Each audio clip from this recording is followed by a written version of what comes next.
Now, the greatest radio shows of all time. Suspense. The Shadow Node. Washington calling David Harding, counter-spy. Classic radio theater. The Great Gildersleeve. Fibber McGee and Molly. Dragnet. Gunsmoke. The Lone Ranger. Now, step back into a time machine with your host, Wyatt Cox. Good evening, friends of the Inner Sanctum. Crime and fantasy on this Tuesday with episodes of radio's outstanding theater of thrills, Suspense, and yours truly, Johnny Dollar, going back 63 years ago today to the final season of both shows. Also, 2 programs from Robert A. Arthur and David Cogan, The Mysterious Traveler, and The Sealed Book. And we'll wrap it up with The Daredevils of Hollywood. That's all coming up on this Tuesday, 29th day of April, 119th day of the year, 246 days left till we get to the end of the year. Maryland's House of Delegates voted to not secede from the Union on this date in 1861. In 1862, New Orleans fell to Union forces under Admiral David Farragut. The German army in Italy unconditionally surrendered to the Allies on this date in 1945, and on that same date, Adolf Hitler married his longtime partner Eva Braun in a Berlin bunker and designated Admiral Karl Donitz as his successor. Both Hitler and Braun would commit suicide the following day. The Dachau concentration camp liberated by U.S. troops also on this date in 1945. I remembered like being born again, and we were very happy. And I saw a prisoner who died when he heard the news. He couldn't get up. He couldn't move, and then he just fell over. Over 31,000 prisoners were rescued. After refusing induction into the army, as we told you yesterday, Muhammad Ali stripped of his boxing titles. U.S. and South Vietnamese forces invaded Cambodia on this date in 1970 to hunt Viet Cong. 1974, President Nixon announced the release of edited transcripts of his White House tape recordings related to the scandal. The impeachment of a president is a remedy of last resort. It is the most solemn act of our entire constitutional process. Now, regardless of whether or not it succeeded, the action of the House in voting a formal accusation requiring trial by the Senate would put the nation through a wrenching ordeal it has endured only once in its lifetime, a century ago, and never since America has become a world power with global responsibilities. The impact of such an ordeal would be felt throughout the world, and it would have its effect on the lives of all Americans for many years to come. The House would approve impeachment proceedings on July 27, 1974, and on August 8th, President Nixon would resign. In 1975, Operation Frequent Wind, the last U.S. citizens began evacuations from Vietnam prior to an expected North Vietnamese invasion. Oh, God. What's wrong? Oh, Jesus. Run over? Oh, no. A child has been run over. Oh, my God. Oh, a child has been run over. Oh, God. Panic has overtaken this evacuation procedure. We just run over a child. We've been driving around Saigon trying to get into Tan Son Nhut Airport. Now we're taken down to the port. There's a mob scene there. Vietnamese everywhere surrounding us trying to get on. In an effort to get away, we've run over a child. We ran right over the child's leg. U.S. involvement in the Vietnam War came to an end. 1988, the Orioles beat the White Sox 9-0 for their first 1988 win after 21 losses. Ground ball to second. Over to his right, fielding at Stanisic. Plenty of time, and he throws him out. And the Orioles have won it. And many in the crowd in Chicago applauding their efforts. And the Orioles now, many coming out of the dugout to form a line of congratulations for the first time in 1988. Sometimes clubs have problems. Riots in Los Angeles on this date in 1992 following the acquittal of police officers charged with excessive force in the beating of Rodney King. It's sad to see the community that I grew up in go up in flames like this. It really is. I mean, I've been here all my life, and this is the neighborhood I know. And it's really sad to see this happen to us because, like she said, we're out of jobs now. You know, it may have been owned by Koreans or white or whatever, but they're here doing something for us. You know, and they're giving us the jobs, and it's just sad. Over the next 3 days, 53 people killed, hundreds of buildings destroyed. The Chemical Weapons Convention of 1993 entered into full force on this date in 1997. It outlawed the production, stockpiling, and use of chemical weapons among its signatories. Dick Cheney, George W. Bush testified before the 9/11 Commission on this date in 2004 in a closed, unrecorded hearing in the Oval Office. 2004, Oldsmobile built its final car, ending 107 years of production. By and large, Oldsmobiles, they may have been land yachts, as a lot of people like to call them, but they were cars that ran and ran and ran. A baseball game between the Baltimore Orioles and Chicago White Sox set the all-time low attendance mark for Major League Baseball on this date in 2015. 0 fans in attendance for the game, as the stadium officially closed to the public due to riots in Baltimore. Passing away in this day in history, I should say, Alfred Hitchcock. Birthdays on this date include publisher William Randolph Hearst, conductor Thomas Beecham, the wonderful Duke Ellington, actor Tom Ewell, the Mills brothers Donald Mills, actress Celeste Holm, football player and coach George Allen, the harmonica player to beat all harmonica players, Toots Steelman. Born on this date, Lonnie Donegan, does your chewing gum lose its flavor on the bedpost overnight? Poet and composer Rod McEwen, singer Tammy Terrell, and Dale Earnhardt, all born on this date in history. Hi, this is Jeff Foxworthy. It is now time for the birthday announcements. The following people are now officially older than dirt.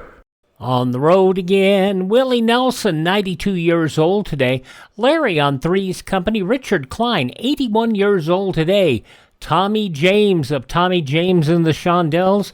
Crystal Blue Persuasion, 79 years old today. Silver medalist in the 1968 Summer Olympics, the first high school athlete to beat the 4-minute mile in 1965, 3 minutes, 55.3 seconds. Back in 1965, and that record stood for 63 years. And former congressman from Kansas, Jim Ryan, 78 years old today. From Saturday Night Live, Nora Dunn, 73.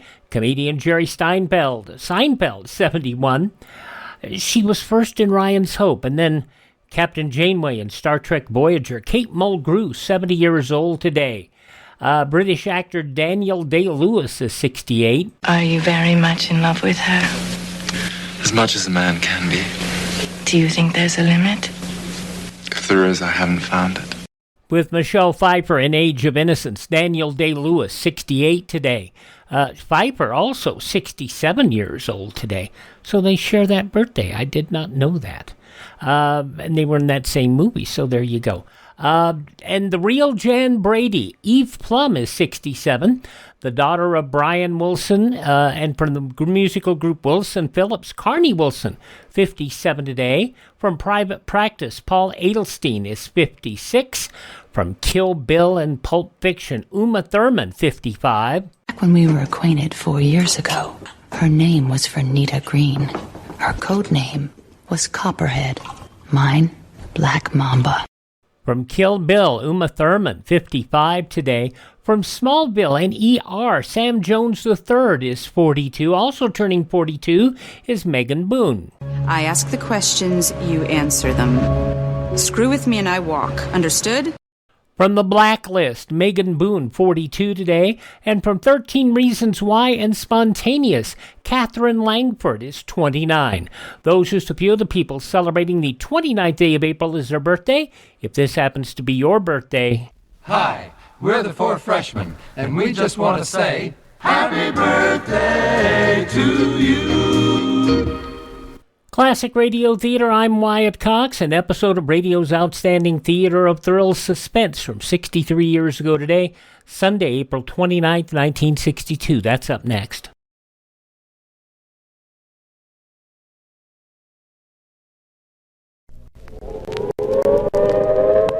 The sound you hear is a recording of the warning siren in case of an imminent nuclear attack. If this was an actual attack warning, would you be prepared? Would your family be prepared? If not, CA Survive All Civil Defense approved steel and concrete basement type fallout shelter. The shelter, along with a basic equipment kit, affords you and your family maximum protection. Survive All shelters are FHA approved. No money down. 5 years to pay. Horrible though it may be, this sound may someday become a reality. Be prepared. See a survival shelter today. All right, now we're going to go back 63 years, April 29th, 1962. Bob Dryden stars in an episode of Suspense from, it's entitled Blackbeard's Ace. And now, a tale well calculated to keep you in suspense. In a moment, Act One of Blackbeard's Ace, starring Elaine Rost and John Thomas, and written especially for Suspense by Jack Buttram. This first portion of Suspense is brought to you by the makers of Marlboro cigarettes.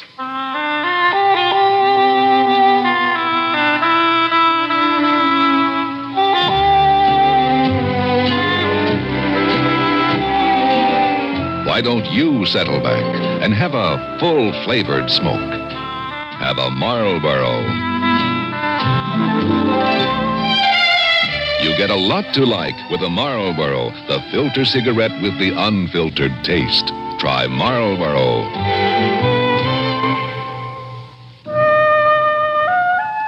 I had never believed in ESP, extrasensory perception.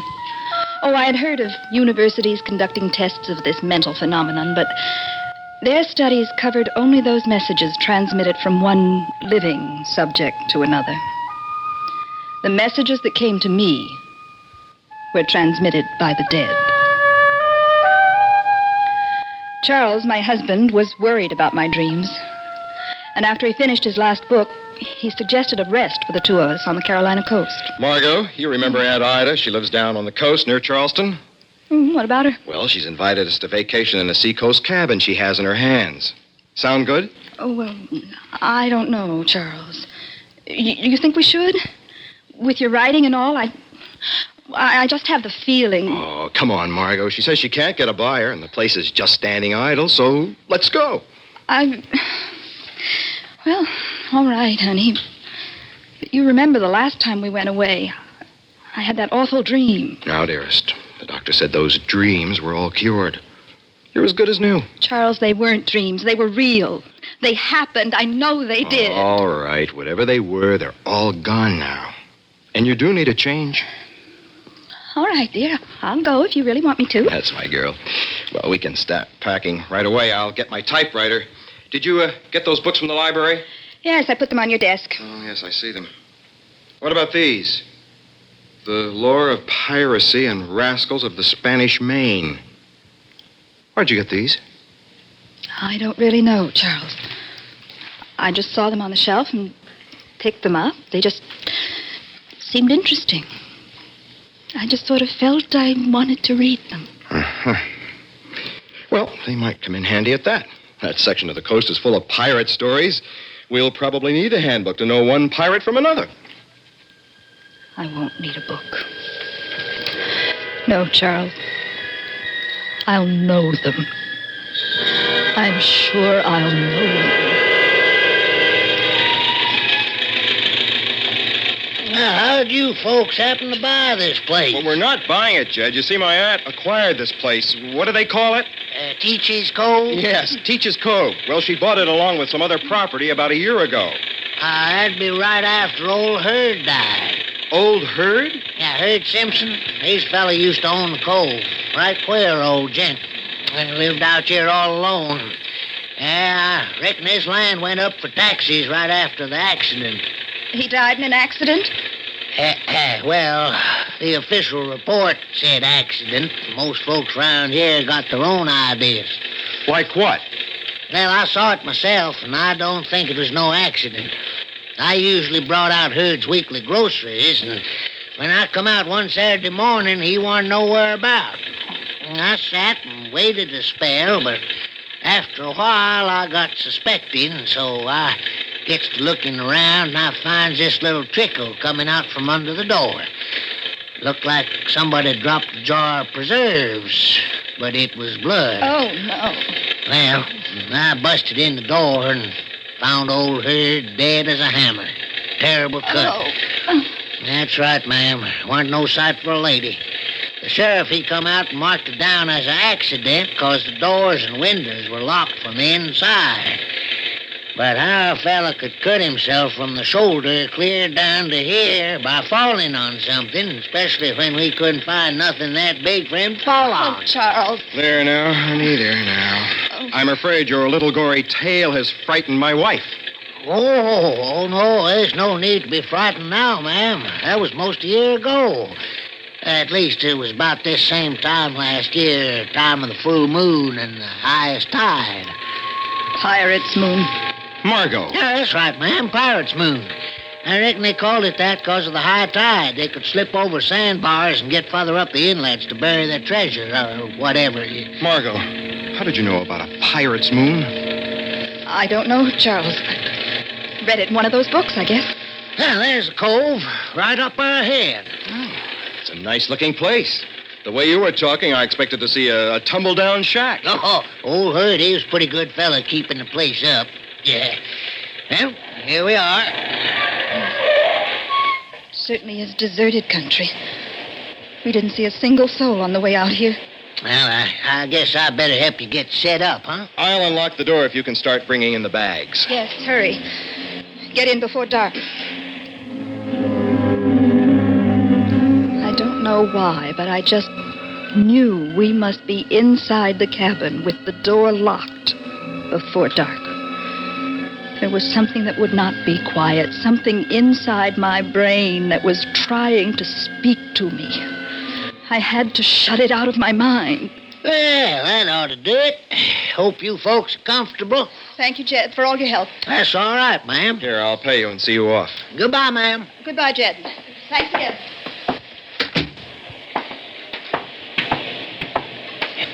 I didn't want to say anything in there, but my wife's been ill. Oh? Well, not physically, but, well, she has periods of, well, hearing people who aren't there. Hearing people? Do you get what I mean? Yes, sir. I think so. She's might, edgy? Exactly. I know we originally arranged for you to come out at the end of the week and pick us up, but I think you'd better come back sooner. You know, if she should have a relapse. Well, I wouldn't want to keep her out here any longer than absolutely necessary. Uh-huh. Well, I reckon I could make it out, the day after tomorrow. Oh, that'd be fine, Jed. Here's your money for this trip. Oh, thanks, sir. Oh, Mr. Reed. Yes? If I was you, I wouldn't go taking any moonlight strolls around Teach's Cove. It's best to be in after dark. I determined that my husband should see no abnormal sign in me. I laughed. I acted gay. I ignored the feeling and the thoughts that kept trying to force their way into my brain. Darling, look. Look through the window. How beautiful that sunset. The tops of those clouds are still in the sunlight, the base in the dark. It's the way I feel sometimes. What? Nothing. Margot, do you know where I put those books? What books, dear? You know, the ones you checked out on pirates. I didn't pack them, Charles. I know you didn't, but I put them in myself. Oh, yes. Here they are. But, Charles, Well, I thought I'd look up your friend Teach, since this cover's supposedly named for him. Might even do some treasure hunting myself. Oh. Look at this map. It was drawn a long time ago. Not labeled, of course, but the general shape seems to correspond with our little inlet out there. I'll bet that's it. Yes, it is our inlet. And listen to this, honey. Edward Teach, better known as Blackbeard, was a giant of a man standing well over 6 feet and weighing nearly 300 pounds. He was killed in a furious fight in an inlet on the Carolina coast. The secret of his supposed hidden treasure went with him into oblivion. Doesn't that sound exciting? What was that? What was what? I thought I heard a squeaking. Rhythmic. Like an oarlock. As if someone were rowing. I didn't hear anything, but I'll look. Well, can't see anything now. Must have been your imagination. Oh, let's see, where was I? Oh, yes, right here.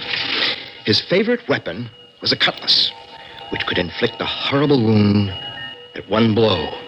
There are probably many shallow graves along the coast that attest to Blackbeard's double insurance when concealing treasure. It's interesting, don't you think, dear?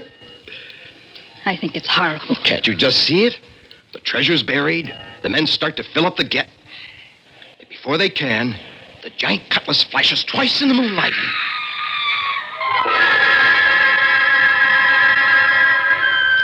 Charles rushed out to investigate that scream.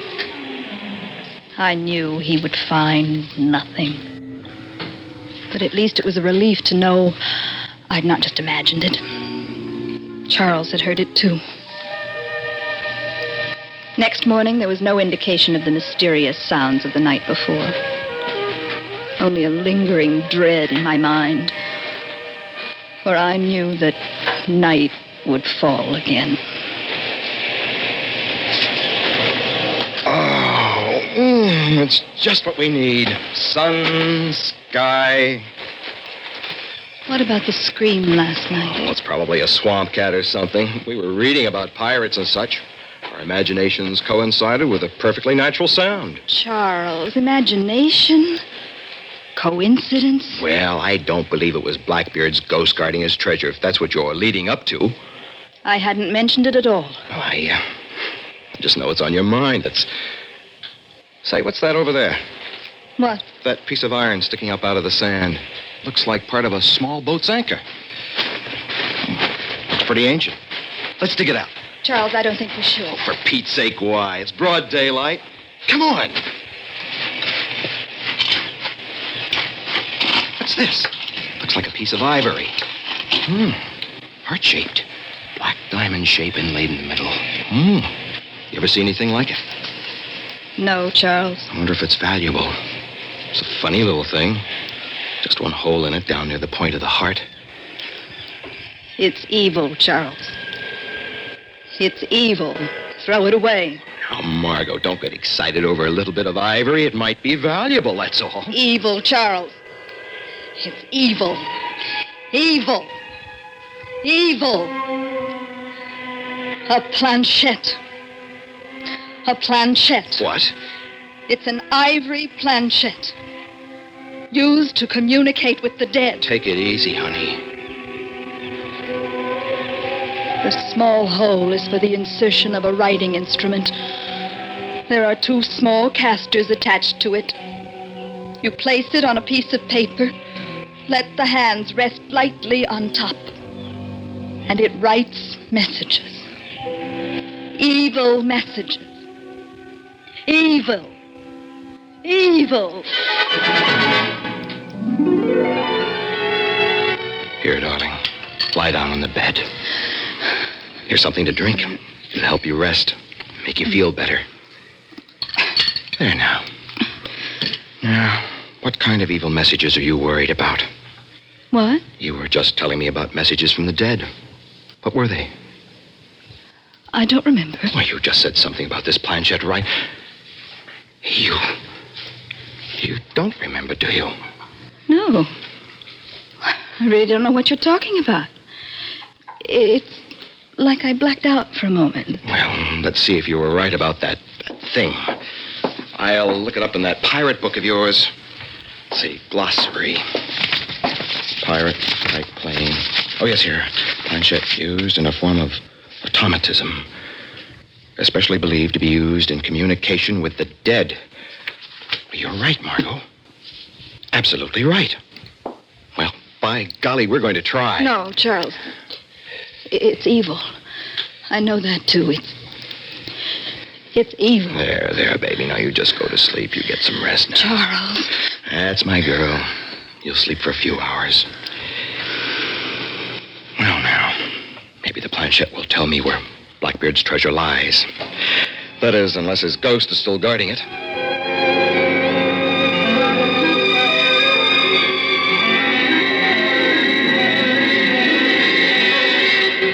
Charles? Charles, where are you? Right here, darling. Charles, the planchette, did you... No dice, baby. Old Blackbeard just won't tell me where his treasure is. I fixed up the little plaything there, put a pencil in, sat for over an hour with my hands resting on it, waiting for it to write on the paper. Still blank. I'm glad. I guess the way those things really work is your muscles finally get tired and you write out the messages that are already in your brain. Maybe so, Charles. But how do the messages get in your brain in the first place? Don't ask me. Ask old Blackbeard. You hungry? No, not very. You've been sleeping all afternoon. It's already dark. Is the moon up yet? It should be full tonight. Why, I hadn't noticed. Why? You said it wasn't quite full last night. Tonight must be the pirate's moon, with the highest tide. Good night for reclaiming buried treasure. Yes, I guess so. I guess I will fix a little something. You had dinner yet? Just a snack. No, let's see. Where did I put that? Where did this come from? A cutlass. Did Charles put this here to scare me? Does he want to drive me out of my mind? I won't make a scene. I'll just ignore it like it wasn't even there. I won't even mention it. Charles? Did you hear it? What, dear? That sound again. Like the rowing we heard last night. Just before the scream. No, Margot. You're really letting this thing get too big a hold on you. You didn't hear it? I didn't hear a thing. I won't then either. I won't imagine I heard anything. He's trying again. Trying to make me think thoughts that don't belong to me. Telling me I'm hearing things. Oh, Charles. Charles. Well, I think I'll turn in early tonight. Oh, boy. City boys like me get tired pretty quick in the outdoors. Yes, it's a good idea, Charles. You need some rest. Yes. You need a rest. After tramping around this afternoon while I was asleep, finding that cutlass, putting it in here to make me think I'm going crazy. Yes. Yes, you sleep. Where is that planchette? Oh, yes, here. Put in the pencil. Now, on the paper.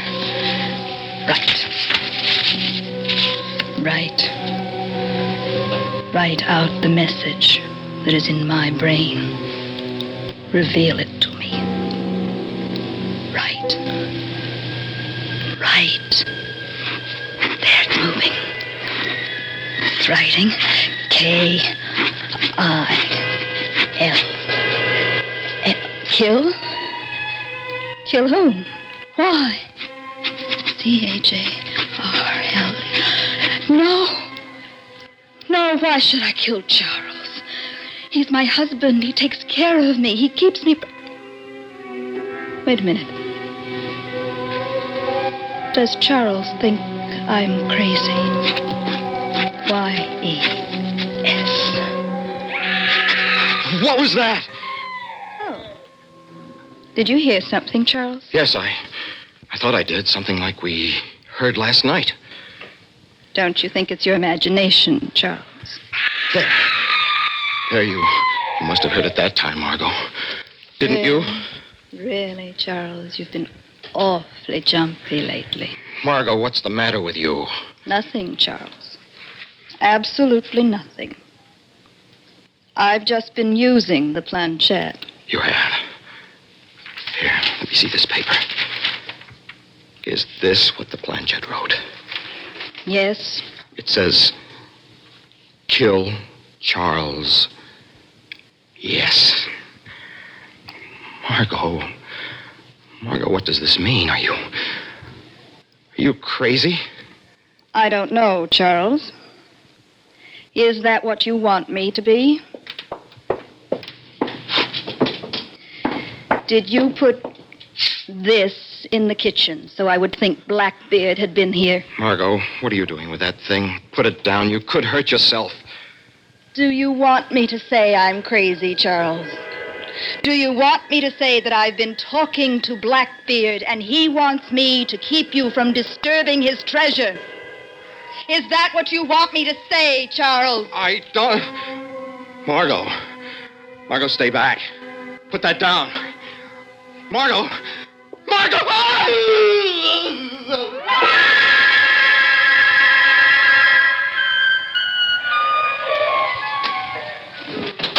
Hello, the house. That's funny. Nobody seems to be around. Mr. Reed said I should come out and check on things today. I guess I'll just take a look.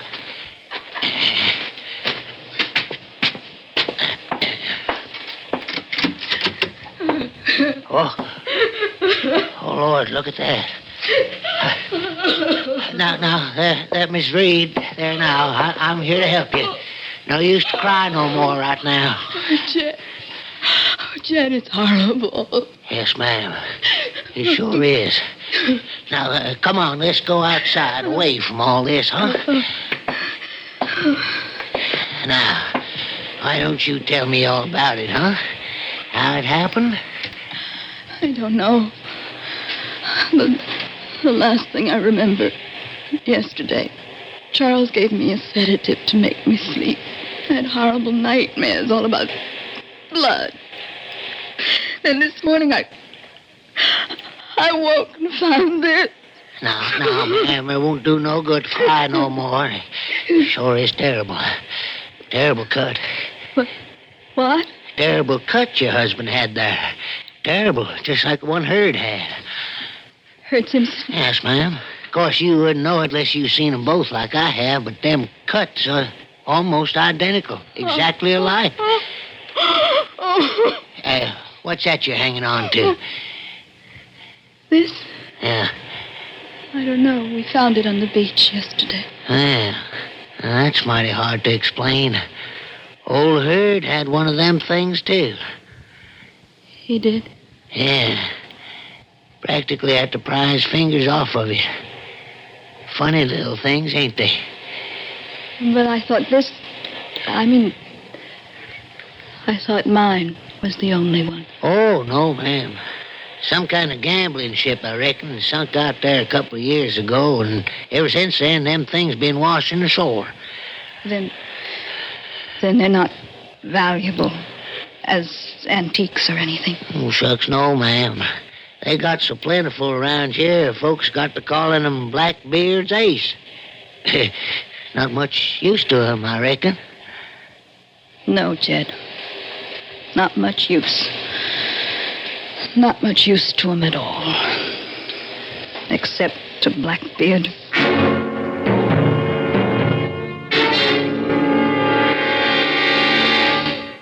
Suspense. You've been listening to Blackbeard's Ace, starring Elaine Rost and John Thomas, with Bob Dryden as Jed and written especially for Suspense by Jack Buttram. Suspense is produced and directed by Bruno Zerato Jr., music supervision by Ethel Huber, sound patterns by Joe Cabibbo. Listen again next week when we return with The Second Door, written by Robert Reddick, another tale well calculated to keep you in suspense. Betty Furness talks about the Seattle World's Fair tomorrow on the CBS Radio Network. And from 63 years ago, April 29, 1962, Suspense, here on Classic Radio Theater with Wyatt Cox. Of course, the man you heard here, Bob Reddick, he was the next to the last Johnny Dollar. He was Johnny Dollar before this man took over. You'll hear next Mandel Kramer as yours truly, Johnny Dollar, from 63 years ago. We'll hear that in a moment.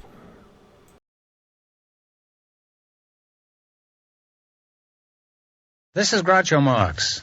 A few days ago, I was talking with the Director of Civil Defense, and he told me some things that I feel everyone should know. That's why I'm speaking to you now.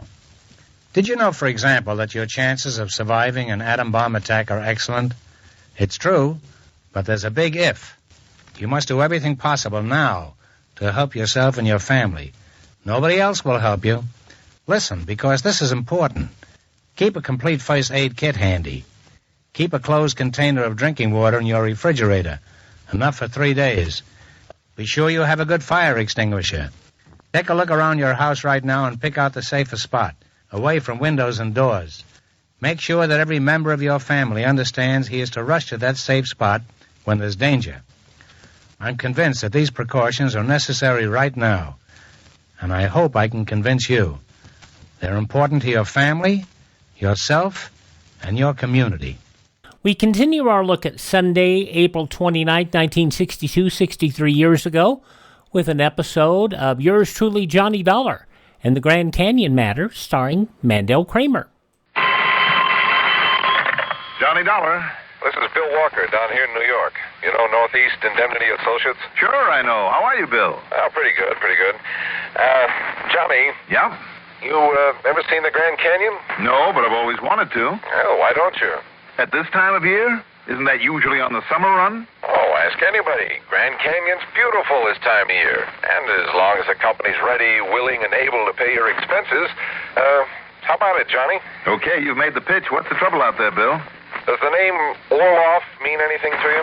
Sure, Ted Orloff, L.A. Office of Western Indemnity. I wish it were Ted. What? Oh, Johnny, I'm talking about Christy Orloff. No, never heard of him. Perhaps it's just as well. What do you mean by that, Billy? Well, it just happens that Christy Orloff, why don't you come on down here and let me give you the whole story? Okay, Billy, why not?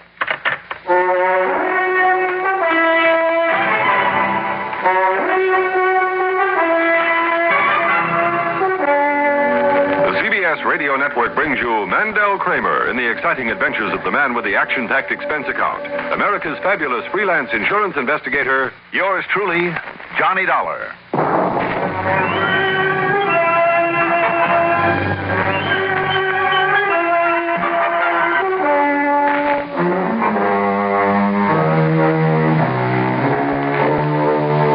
Expense account submitted by Special Investigator Johnny Dollar to Northeast Indemnity Associates, New York office. Following is an account of expenses incurred during my investigation of the Grand Canyon matter.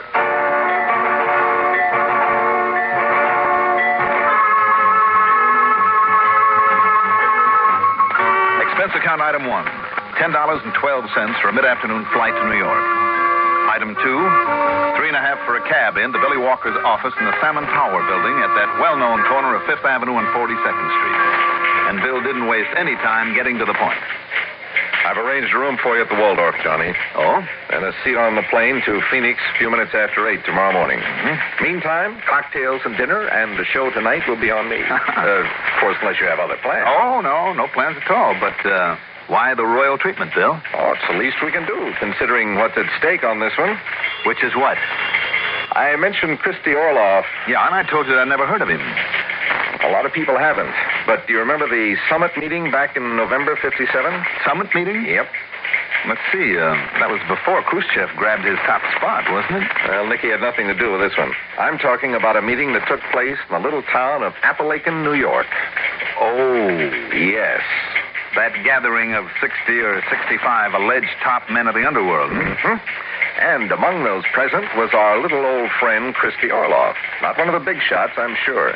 Maybe there's a bodyguard or something, but he was there. So when you find him, Johnny, just remember that. Why should I find him, Bill? Because I am convinced that he has the Otera's necklace. Wait a minute. Are you talking about that ruby and emerald thing that some countess brought over here? Got written up in all the picture magazines a couple of years ago? That's right. Was sold to Winkler & Winkler, the big jewelry outfit? And has since been quietly, cleverly stolen. No kidding. Yep. It's been kept out of the papers. But, Johnny, we wrote the insurance on it. For how much? Just under $1 million. Wow. If I remember the pictures of it, that thing could have been broken up by a fence with no trouble at all. Right.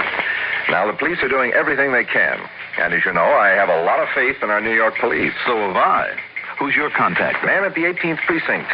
Randy Singer? Yep, Lieutenant Randolph A. Singer. One of the best, Bill. If he can't run it down for you. Well, he's the one who's so sure that Christy Orloff has the necklace. Has he arrested him? They held him on suspicion for a while, but apparently didn't mean a thing. I wonder. Anyhow, I told Singer I'd sent for you, and he wants to see you. Well, good. Well, wait a minute. Just what is the connection? Connection? Yeah, I mean, if it's all happened around here, why am I going to Grand Canyon tomorrow? I think you'd better get the story from Lieutenant Singer. Okay, Bill, whatever you say. And, Johnny? Yeah? If you do find Christy Orloff... Yes. Just remember what I told you about him and his background. Sure.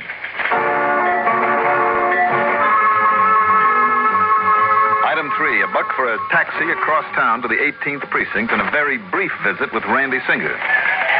Oh, son of a gun. I might have known some darn fool would drag you and Johnny so you can get in our way and make a general nuisance of yourself. All right. Now face up to it, Randy. If it weren't for my unselfish, unstinting help over the years, you might be doing the job that you're really suited for. Yeah, and what might that be? Pounding a beat. What else? My pal. But you're not going to be underfoot this time. Oh, how do you know? Because thanks to our usual efficiency in this department, plus my inspired leadership, we've already nabbed the two guys who actually made the heist. Oh? Izzy Frambler, Soapy Norton.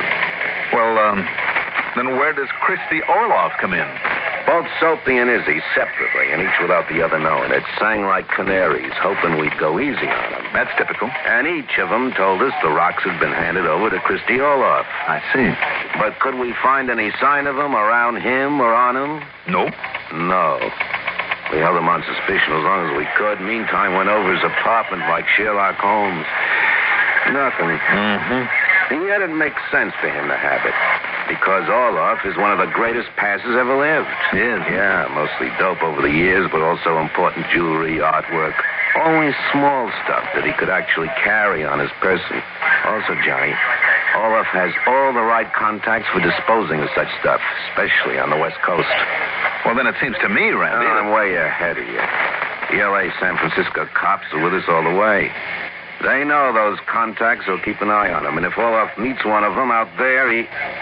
But I don't think he will. Got too much sense. Can smell a bull a mile away. And that's why you head for Grand Canyon. Why? Because that's where Christy Orloff is headed. To recover from the shock of this unwarranted incarceration by the muddled, misled minions of the law, as he put it. Look, Randy. Yeah, now shut up and listen to me. All right, go ahead. I told you I was way ahead of you. Well? One of my boys, Rafe Kelly, sort of unofficially is on Christie's train, keeping tabs on him as far as Chicago. Keeping tabs on anybody he meets, as a matter of fact. Mm-hmm. But once he leaves Chicago, and the next stop will be Grand Canyon, well... Randy, all on the word of two heisters trying to pass the buck. Yeah. And the fact that Orloff said he's heading that way. Yeah, because he's smart enough to do exactly what he said. Oh, look, Johnny, I know him. I know him inside and out. Oh, you do? Oh, yes, sir. Why, you haven't been able to nail him down after all these years? Touche. But, Johnny, I'm betting my bottom dollar that Grand Canyon's where he'll try to make us pass. But, Randy, if you didn't find the stones on him or at his place... Yeah, I know. Somehow, knowing him the way I do, I'm sure he'll somehow have them on him when the time comes to make the contact. What about his luggage on the train? Oh, yeah. Kelly telephoned me from Chicago only a couple hours ago. He went through it twice. Nothing. Well, Randy, it seems to me... to me, Johnny, you need a vacation. Grand Canyon. Talk about a shot in the dark, though. Well, will you do it? Just for me, just for old time's sake? No. Oh, now, listen, But Johnny. I will for one other reason. Yeah? It'll give me a free gander at the place. Which reminds me. Of what? Have you a description of Orloff that I can look at? Oh, yeah, right here. Complete, including the picture. Good, because if I... Wait a minute. You mean to tell me this sweet, harmless-looking little old man, this is Christy Orloff? Don't let it fool you, Johnny. If he catches on to who you are and why you're there, oh, believe me, Johnny, look out. All right, Randy. I'll take your word for it.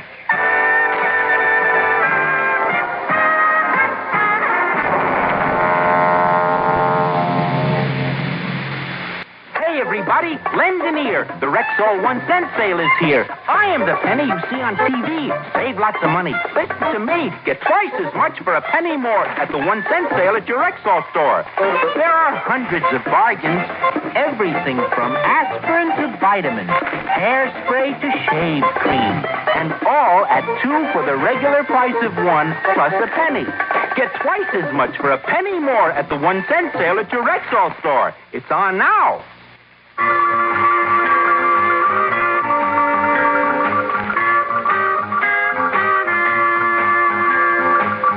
Expense account item 4.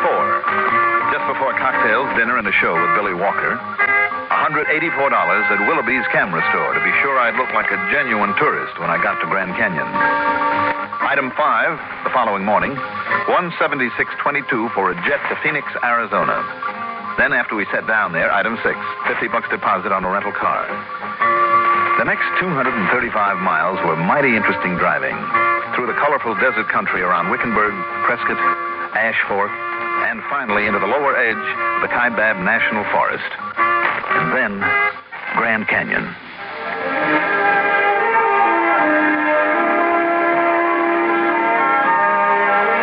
You know, a lot of words have been written about the canyon, about its appalling size and rugged beauty, its fantastic colors, always changing like a giant kaleidoscope that never stops moving and yet never repeats itself.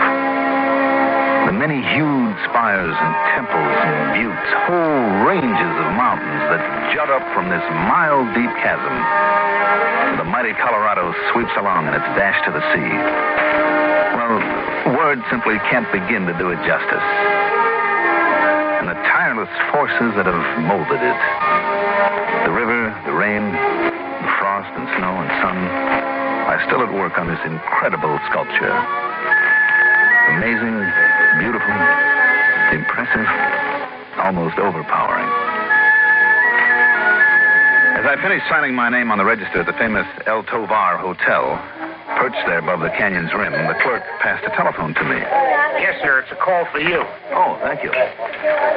Johnny Dollar. I told you I was right, Sunshine. Randy. Now, listen. Go ahead. I got another call from Kelly. Yeah? Your little friend Orloff will arrive there by train sometime tomorrow morning. Good. Though I don't know whether I can stand your having been right for once. I'm always right. Oh, sure. Go on. Now, listen. I'm listening. I also got a call from the cops out in L.A. about Ricky Fortino. Remember that hood? Narcotics, wasn't it? Uh-huh. Narcotics, jewelry, artwork, the black market in Europe, gold smuggling in Hong Kong. Just about anything big time you can think of. I'll try to phone you an ID on him later. All right, but what about him, Randy? He's taking a train out of L.A. to guess where? Here? Uh-huh. Now, why those guys travel by train when something's on the fire, I don't know. Maybe it doesn't attract as much attention as a plane flight. Anyhow, that means Fortino's going to be the receiver for that necklace. Certainly looks that way. And being here, he's clear of the L.A. police. Sure. When's he get here? I don't know. Probably not until after Orloff does. But what's the difference? Those two will take their time about making the pass anyway. So until they're certain they're in the clear, no tails on them. Right. So, there it is, Johnny. Go to it. But be careful, boy. Be careful. And all for the sake of building up that half-baked reputation of yours. Sure. Why not? You're a bum. Of course I am. All right, Randy. I'll be in touch.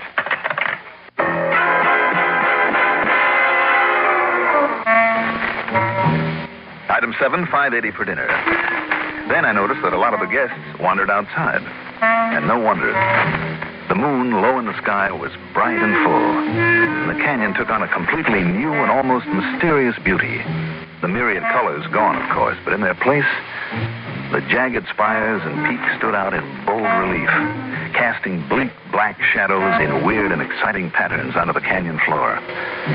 And from where I finally stood against the railing on the edge of a promontory, I could look back at the Alto Bar and see it silhouetted starkly against a silvery, moonlit cloud. Okay. I brought along the camera purely as a prop. But here, if the lens and film were fast enough, was a chance to shoot a masterpiece. To steady it for a time exposure, I set the camera on a post.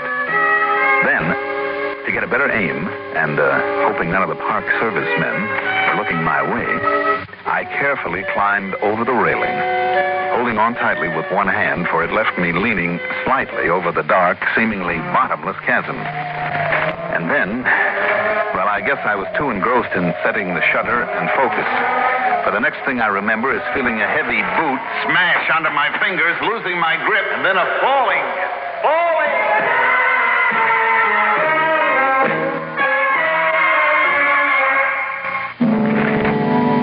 When I came to my senses, a little while later, I was tangled up in a bush beside a little trail not 20 feet below the spot from which I'd fallen. Believe me, I muttered a prayer of thanks. As I lay there, I suddenly realized that Randy was all wrong. That Orloff's contact from the coast, Ricky Fortino, had already arrived and somehow had recognized me. So what if he didn't know my reason for being there? He might well suspect it. And it was obvious that he didn't like the idea of my being around. If only Randy had been able to give me a description of him. Anything, so I'd know who to look out for now. Wait a minute. If he thought I could recognize him, perhaps he'd stay out of my way until I could find out if Orloff was bringing the necklace. The next morning at breakfast, I carefully looked over the other guests in the hope of finding one of them surprised at seeing me still alive, but it was only a waste of time. All right, then.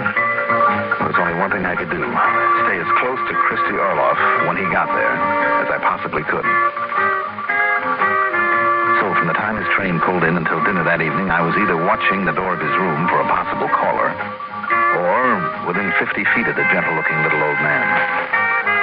On a guided bus tour run by the Park Service, I even sat right next to him.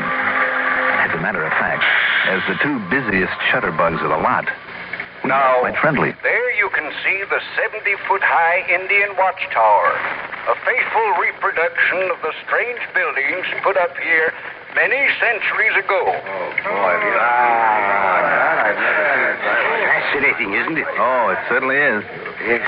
Poised there on the brink of the canyon, it is built entirely of native stones.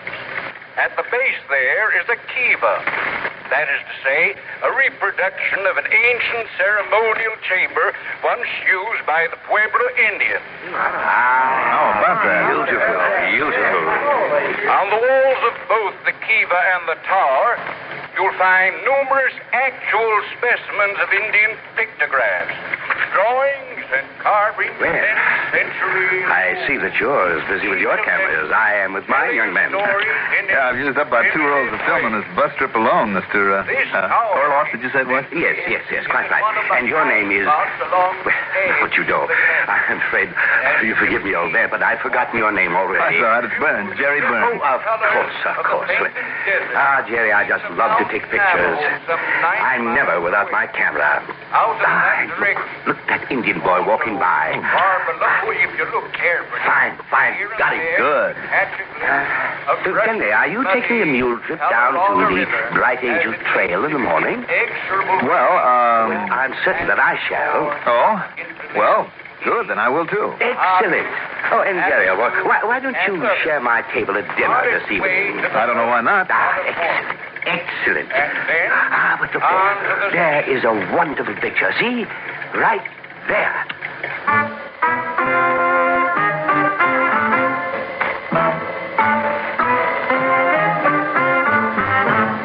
And then it hit me. His hiding place for the necklace. If, that is, Randy had been right, that he actually had it. Yes, the corniest, most obvious, and because it was so obvious, the best hiding place of all. In the one thing that he kept with him every minute. Except when he went to meals. No wonder Randy and his boys had missed it. And the tip-off? It was the fact that he must have snapped 70 or 80 pictures with that little camera, but without once changing the film. But I had to make sure. Item 8, back at the hotel.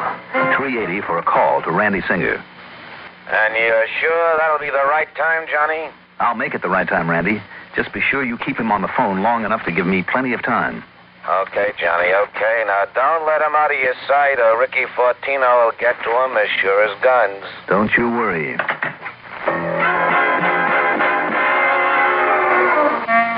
Again, the vigil. Until at dinner time, I knocked on the door of his first-floor room, then together we went to the dining room, sat down, and ordered the meal. An appetizer, then the soup course, the entree. Then finally, the maitre d' came over and told Orloff there was a New York call for him at the desk. He looked puzzled for a moment, then politely excused himself. As soon as he was gone, I ducked down the corridor to his room, slipped the lock, closed the door behind me, and frantically looked around through his things for the camera. I found it at the bottom of a suitcase, opened the back, and there, sure enough, was the necklace. I stuffed it into my pocket, closed the camera, and put it back. But there was another matter to take care of. Or rather, another man, the one who tried to push me into the canyon. So when I heard steps, 2 pairs of them, coming down the hallway, I made a quiet but hasty exit through an open window. I stood there behind a bush and watched as Orloff and a short, dark, wiry-looking man walked in and headed for the suitcase. I tell you, Orloff, I don't hang around here any longer than I got to. If Dollar finds out that I'm around, he knows that I'm the one who gave him that push last night. All right. All right, so produce the loot. Let me scram out of here. Come on, will you? Well, just be patient. It's right here in the back of my camera. Here you are. You see, it's... What? Is, huh? Ricky, look, it's gone. Somebody got to it. Okay, Orloff. So that's why you tried to stall, huh? Now, Ricky, put that gun down. Big Hugo thought that necklace might be too pretty for you to part with. What? Yeah. He thought you might try some phony dodge like this. Dodge? Make out like it got snatched from you? No, listen, Ricky. You know what he told me I should do if you did? Ricky! Yeah. This. No! One quick movement. From somewhere under his coat, Orloff pulled a gun and got off a shot. So did Fortino. And then...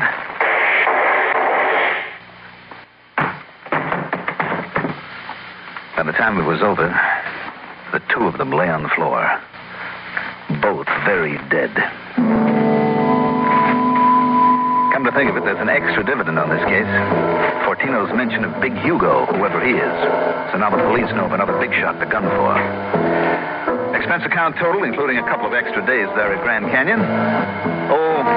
Call it 5.5 bills. Yours truly, Johnny Dollar.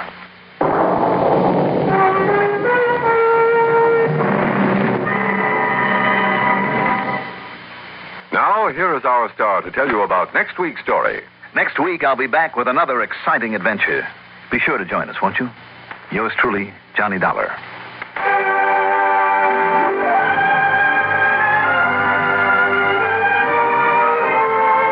Yours truly, Johnny Dollar is written by Jack Johnstone. Produced and directed by Bruno Zerato, Jr. Music supervision by Ethel Huber. Sound patterns by Joseph Cabibbo. Johnny Dollar is played by Mandel Kramer. Also featured in our cast were Eugene Francis as Lieutenant Randy Singer, Casey Allen as Bill Walker, Arthur Cole as Christy Orloff, Ralph Bell as Ricky Fortino, Guy Rep as the Park Service Guide, and Sam Ruskin as the hotel clerk. Be sure to join us next week, same time, same station, for another exciting story of yours truly, Johnny Dollar. This is Art Hanna speaking. 63 years ago, April 29, 1962, yours truly, Johnny Dollar, on Classic Radio Theater with Wyatt Cox. On tomorrow's program, I Was a Communist for the FBI, I Can't Sleep, Dick Calmer as Boston Blackie, The Saint, starring the amazing Vincent Price, an episode of Calling All Cars. That's all coming up on our next program here of Classic Radio Theater with Wyatt Cox. On Thursday, Jack Benny, a master recording from 1955 about Jack's love letters. Father Knows Best from 1952. Screen Directors Playhouse, Ray Milland stars in The Trouble with Women from 1949. And Mr. Ace and Jane Goodman. Also on Friday, An Hour with George Burns and Gracie Allen. Make sure you have plenty of sedatives to keep you calm. Also, Edgar Bergen and Charlie McCarthy, and Life with Luigi. And then Saturday, Screen Directors Playhouse, a wartime program. The Navy Comes Through from 1943, starring Pat O'Brien. Suspense, starring Frank Lovejoy and the Giant of Thermopylae. And a 1947 episode of Gangbusters. And then Sunday, we'll wrap it all up with Jackie Kelk in an episode of Suspense from 1958. A 1958 episode of yours truly, Johnny Dollar, The Carson Arson Matter, both Armed Forces recordings of the programs originally broadcast in 1958. This Is Your FBI and The Confidence Game, and a 1956 episode of the Screen Directors Playhouse, the CBS Radio Workshop. That's all coming up on the next few days here on Classic Radio Theater. Coming up next, we'll have a couple of fantasy programs and mystery programs. Robert A. Arthur and David Kogan, the authors, and we'll tell you first will be The Mysterious Traveler.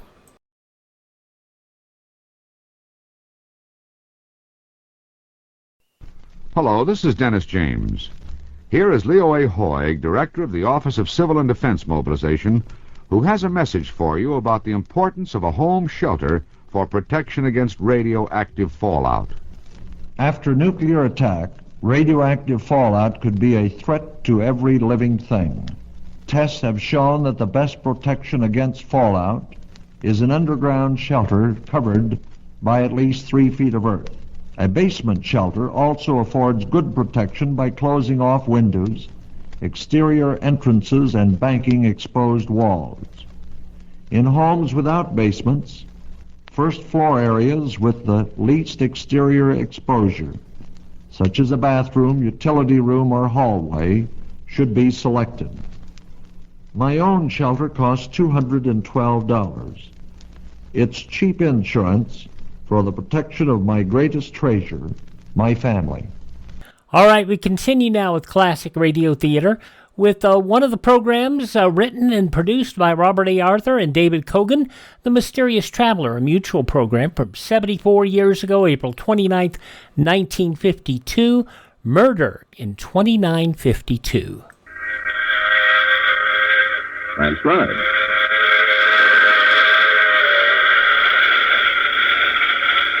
The Mutual Broadcasting System presents The Mysterious Traveler, written, produced, and directed by Robert A. Arthur and David Copen, and starring one of radio's foremost actors, Cliff Carpenter, in Murder in 2952.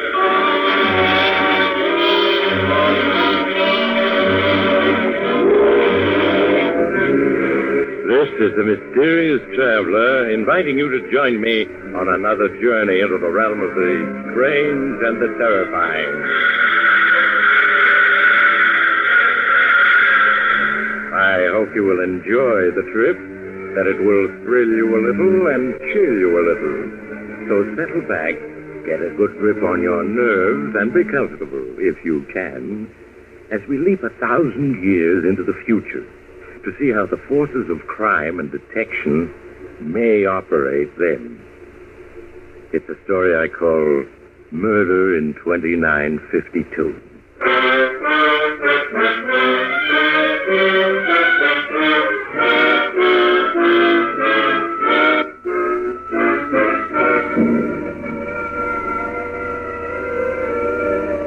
The date, the year 2952.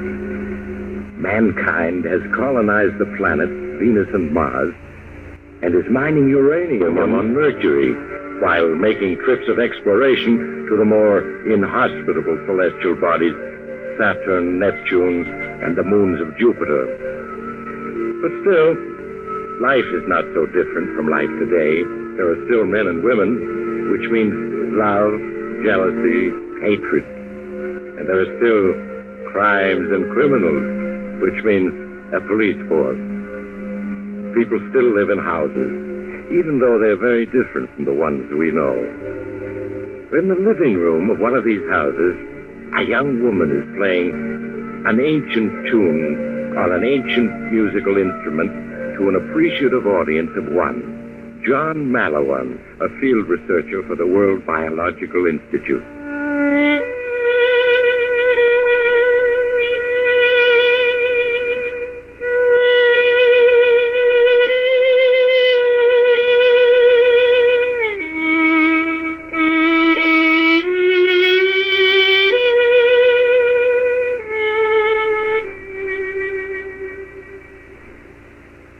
There, John. How did you like it? I liked it very much, Trina. But I never heard it before. What in the world is it? It's so different from the music I'm used to. It's at least 1,000 years old. Maybe older. I found the score in the musical section of the Library of Congress. You play it very well. Oh, I'm glad you think so. I hope Randy will like it. Randy Morgan? He doesn't go in much for music, does he? Oh, Randy doesn't go in for music at all. I wish he did. But it's just because he's never been exposed to it.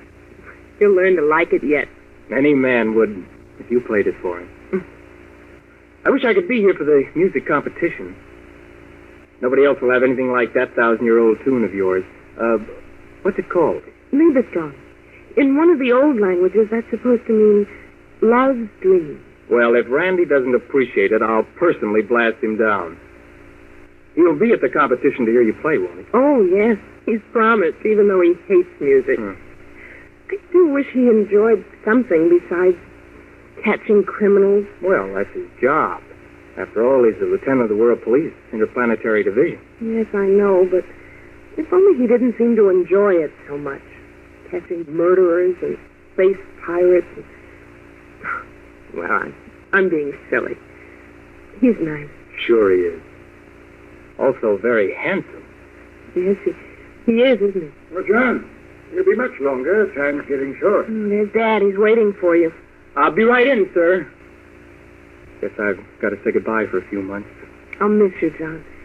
We always had so much fun. Do be careful, won't you? Ganymede is supposed to be such a horrible spot. I'll be careful. You know, there's a very rare plant growing there. It may do something for the one disease we can't cure. Old age. Well, give my best to Randy when you see him.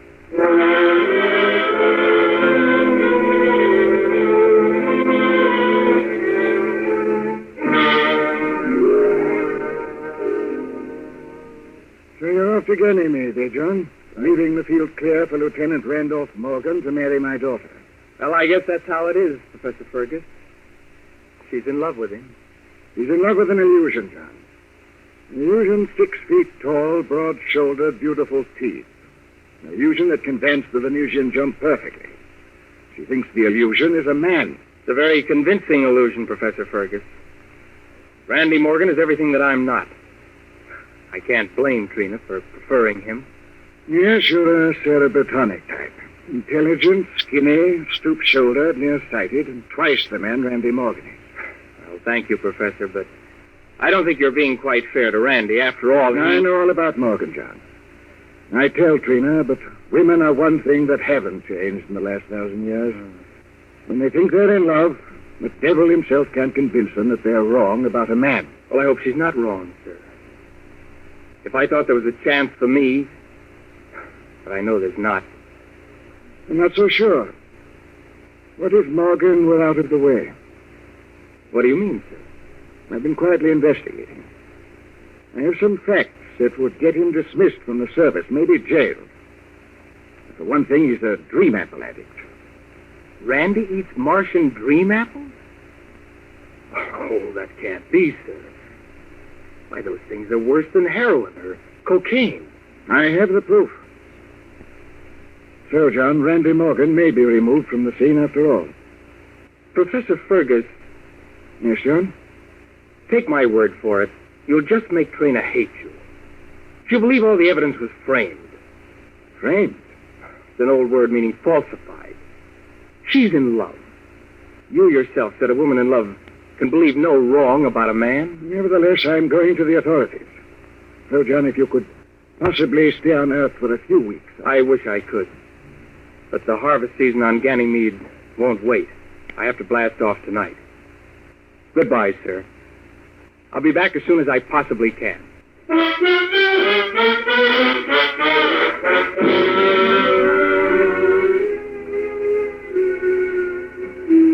39,308 meters per second. Now, let's see, add to that a trajectory of beta over 3.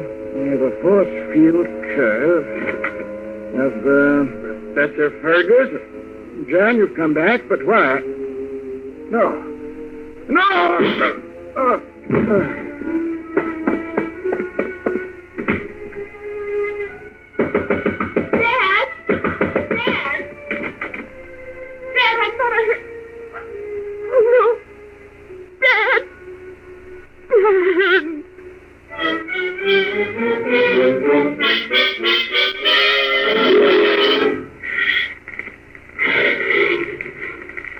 John Malawan, field researcher speaking. This is my final transcribed report on my 47th day in this Ganymedian jungle.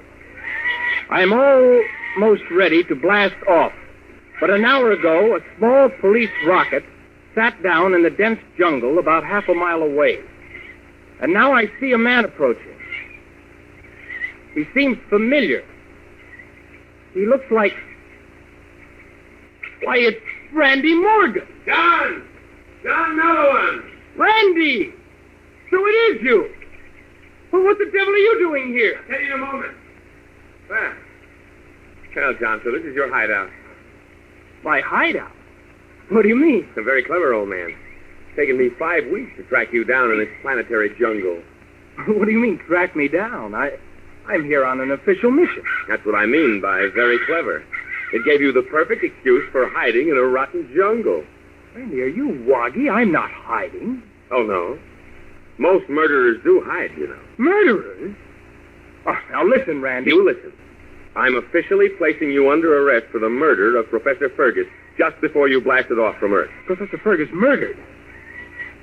If this is some kind of a joke... This stun gun is no joke. Make a move to resist and I'll paralyze you. You're crazy. So you are a dream apple addict. I warned you. All right, John, you can see and hear, but you can't move. I'm bringing my patrol rocket over here and loading you on board. You're going back to Earth with me in chains. And I rather think that you'll wind up in the old-fashioned gas chamber for committing willful murder.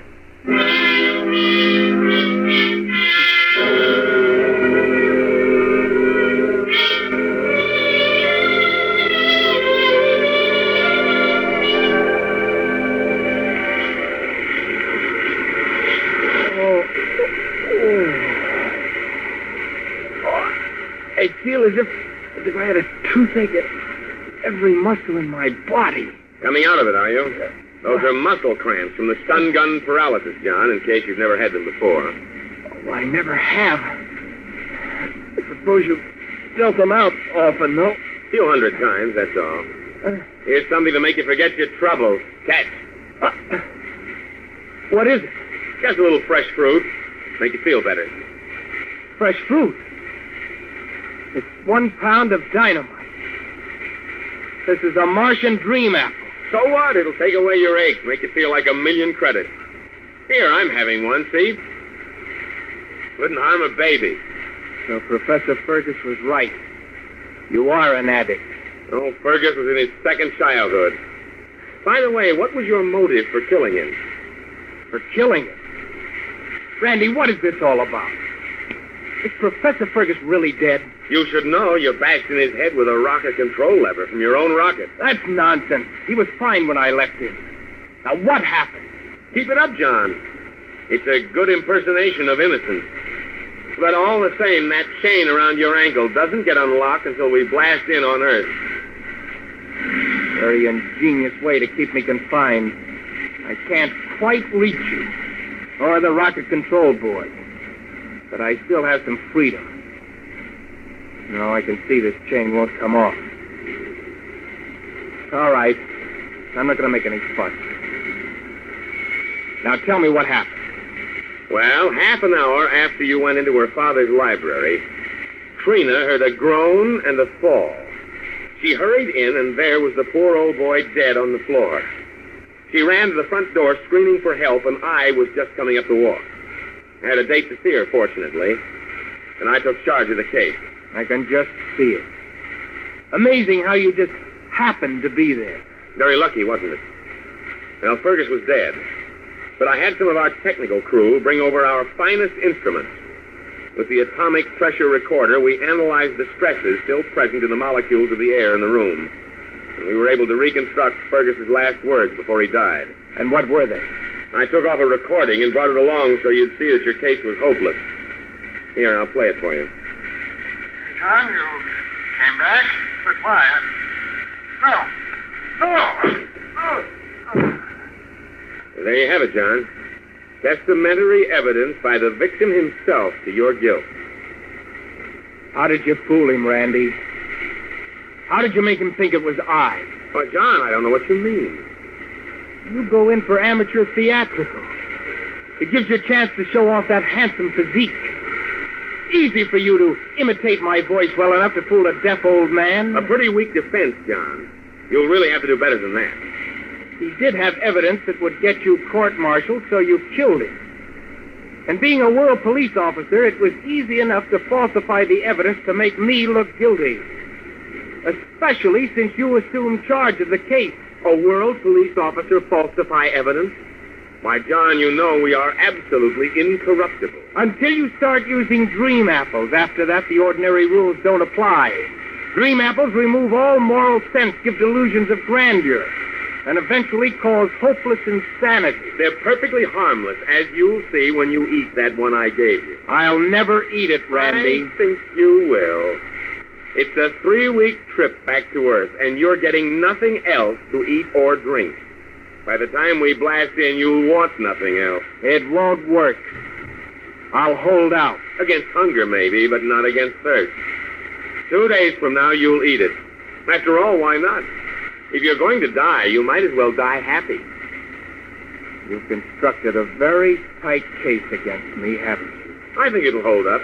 We have Fergus's dying words and the weapon, which we found in the bushes between the house and your rocket. Your spare rocket control handle. Which you must have stolen.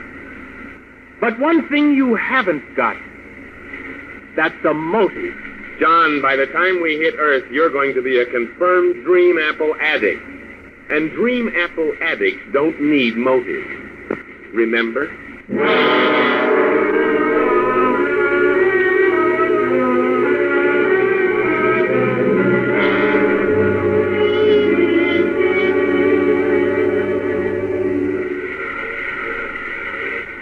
Randy, give me a drink of water.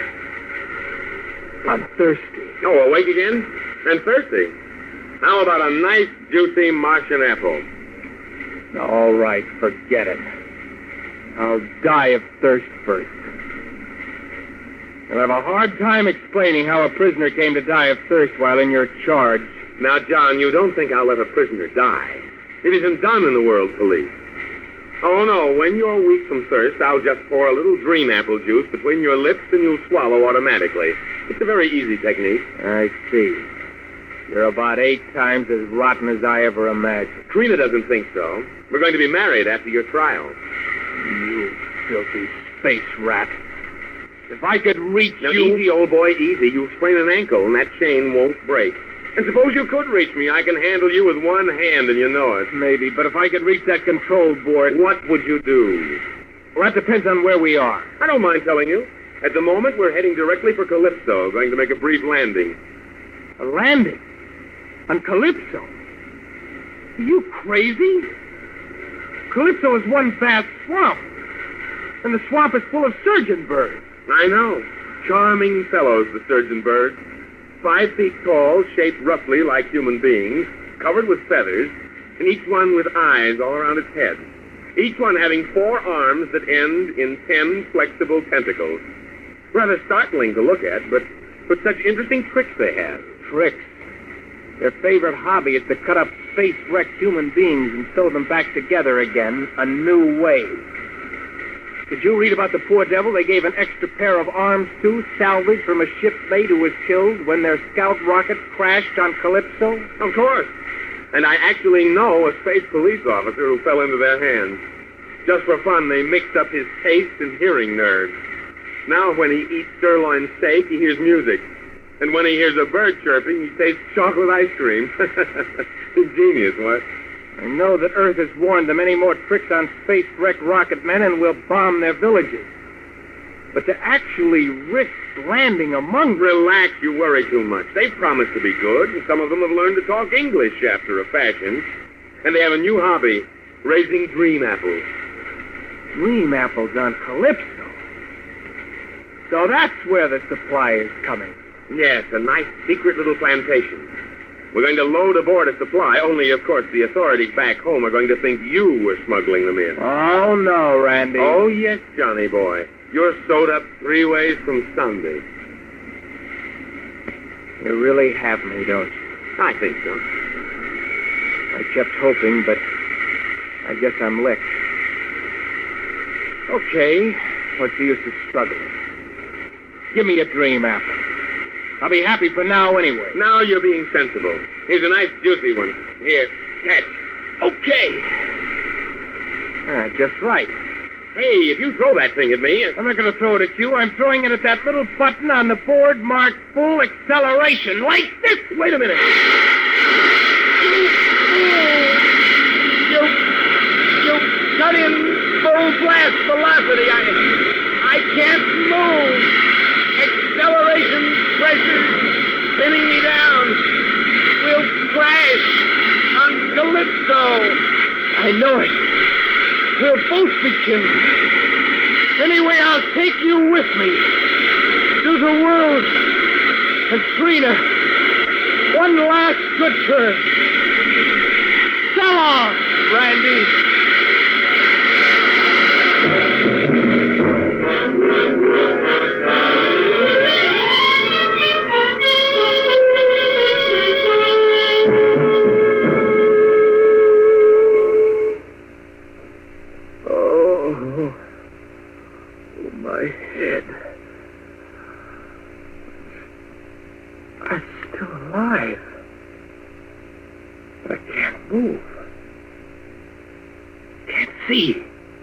Do not be distressed.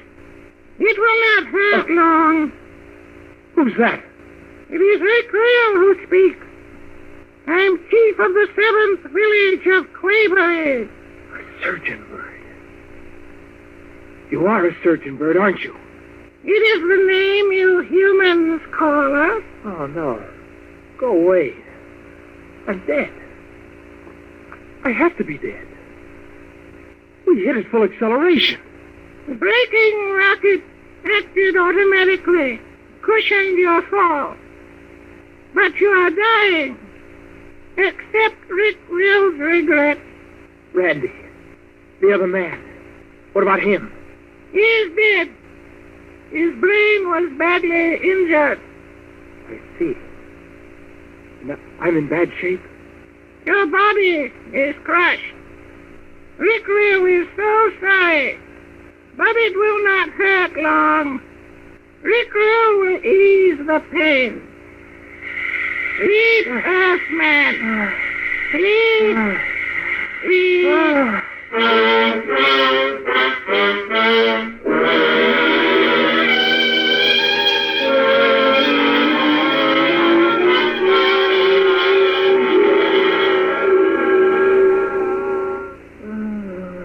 Matt! Handle! Come quickly! The Earthman is waking.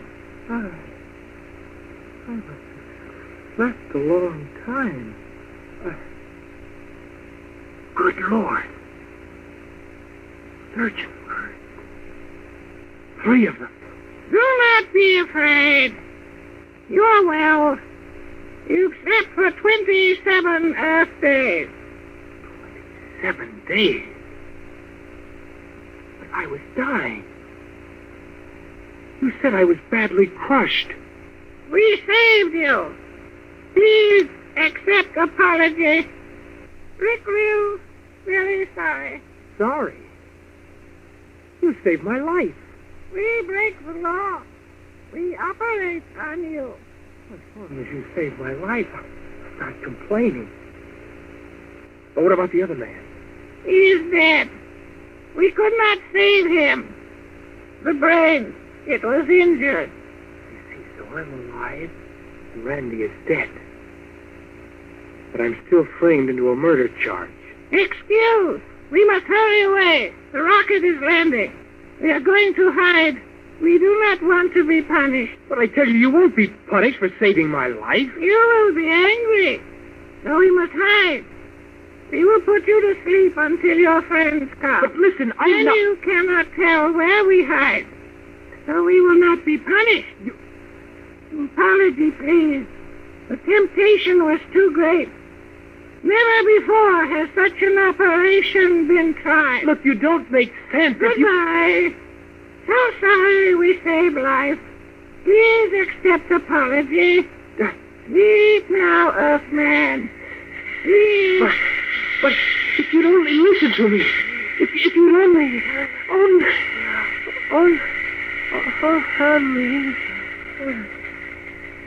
He sleeps. Come, we must go. You'll be angry. I know you will. Earthmen get angry so easily.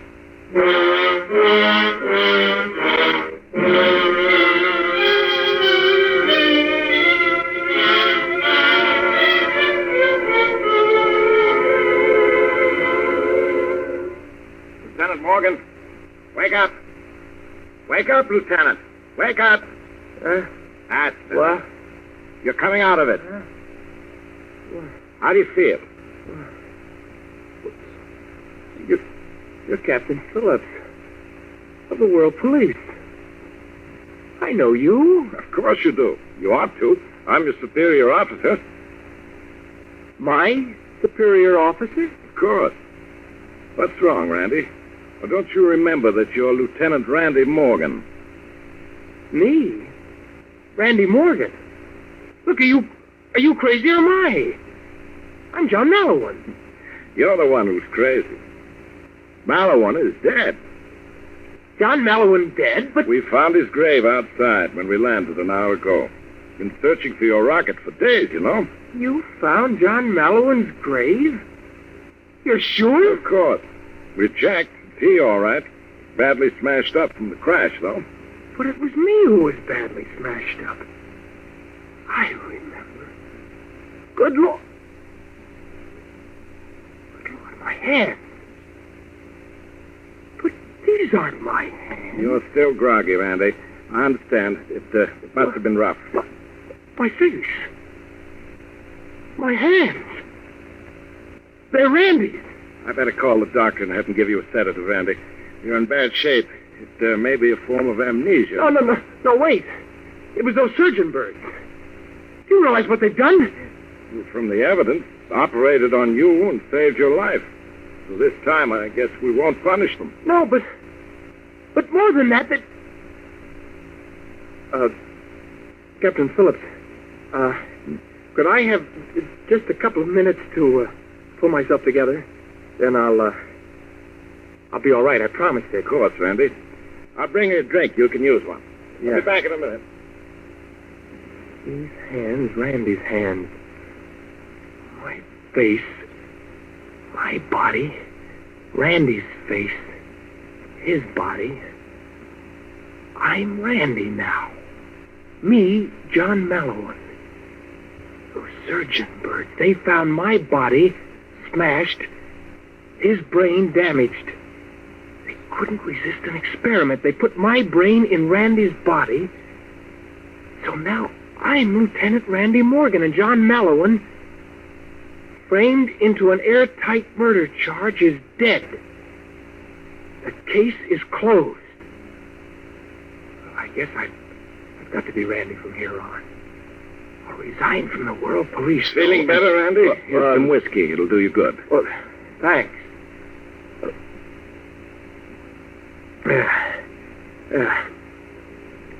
Well, I feel better now. Good.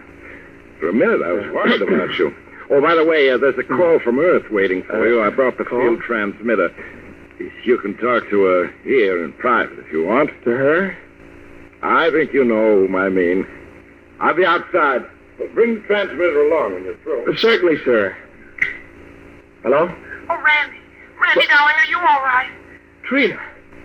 Yes, I'm fine. Oh, I'm so glad, so glad. But poor John. Did he really kill Father? Yes, Trina. The guilty man has paid for his crime. And you'll be back soon, Randy? As fast as the rocket can make it. I have a lot to tell you. Some things to explain to you. I'll be waiting, darling. But, Randy, they said you were hurt. Had to be operated on. And your voice sounds different. Are you sure you're all right? Yes, Trina. You'll find that I'm a little changed, but I think you'll like the change.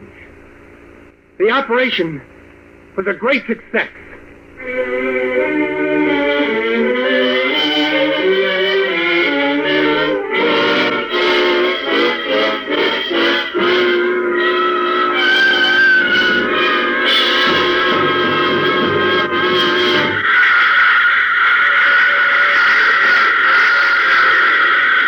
This is the mysterious traveler again. Dear me, that's the most original method of escaping from a false murder charge I ever heard of. To exchange bodies with the man who framed you. But don't try to make use of it. You'll have to wait 1,000 years before it'll be practical. Of course, if you have the time and don't mind waiting, then we... Oh, you have to get off here. I'm sorry. I'm sure we'll meet again. I take this same train every week at this same time.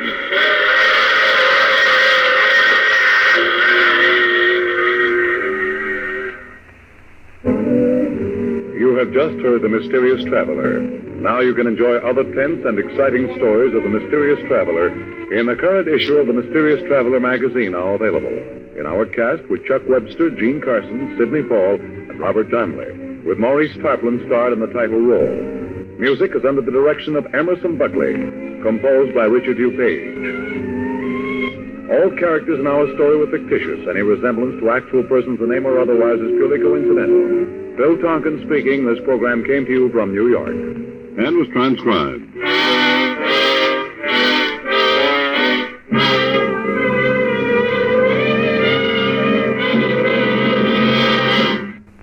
74 years ago, April 29, 1952, murder in 2952 here on Classic Radio Theater with Wyatt Cox. Visit our webpage at classicradio.stream for more information and how you can support the program. We're going to go back a little further, in fact, all the way back 80 years to April 29, 1945, for another Robert A. Arthur David Cogan series, The Sealed Book.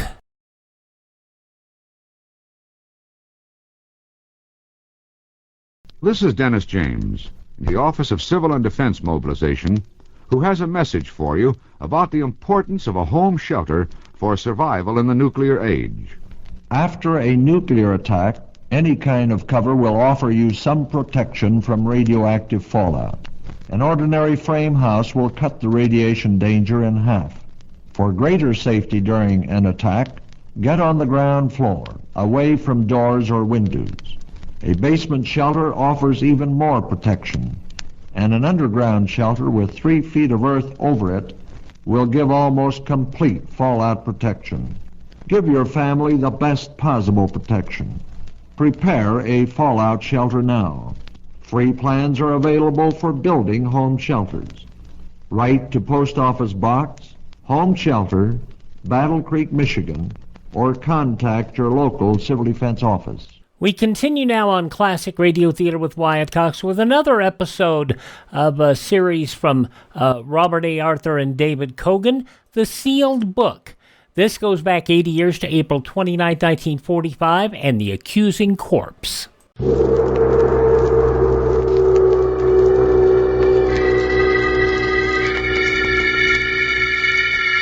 The Sealed Book.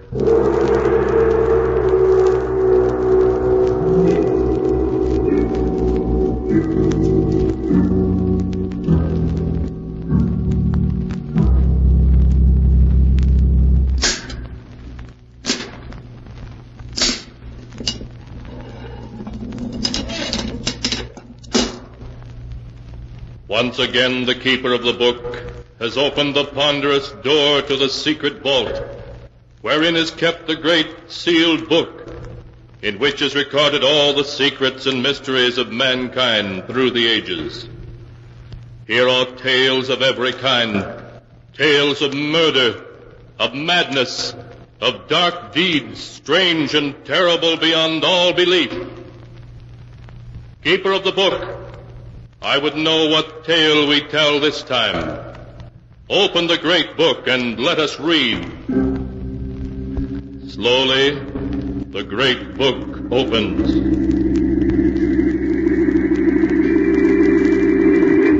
One by one, the keeper of the book turns the pages and stops. The strange story of a man who would stop at nothing to accomplish his ends. A tale called The Accusing Corpse.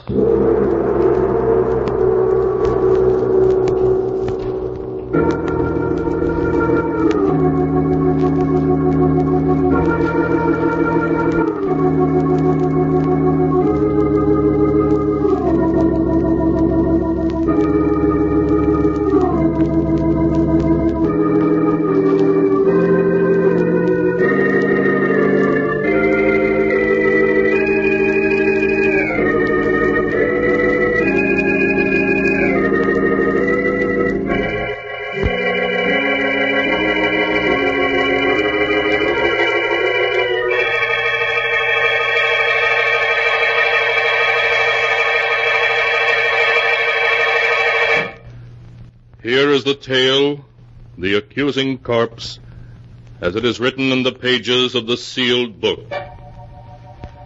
Philip Drake, the wealthy stockbroker, is pacing nervously back and forth in the drawing room of his country mansion.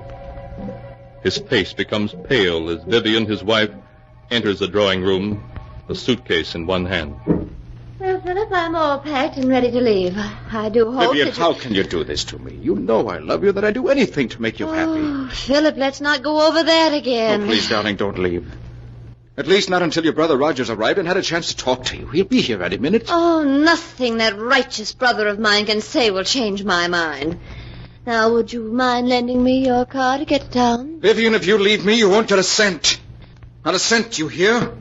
Really? Did you ever stop to think, Philip, that there might be another man? One with more money than you? Another man? Oh, no, Vivian, there couldn't be. And why not? But we've only been married 3 months. Why, there couldn't have been anybody in that time. Oh, but there was. Oh, Vivian, you can't do this to me. I love you. I love you. I won't let you go. I really must be saying goodbye now. He's waiting for me in town. I don't want to be late. If I can't have you, no one else will, do you hear? Oh, really? You're being ridiculous. I must go now. No. Philip, what are you... A gun? Yes, Vivian. A gun. I told you if I couldn't have you, no one else would, and I mean it. Even with that gun, you can't keep me, do you hear? I'd sooner die than go on living with you.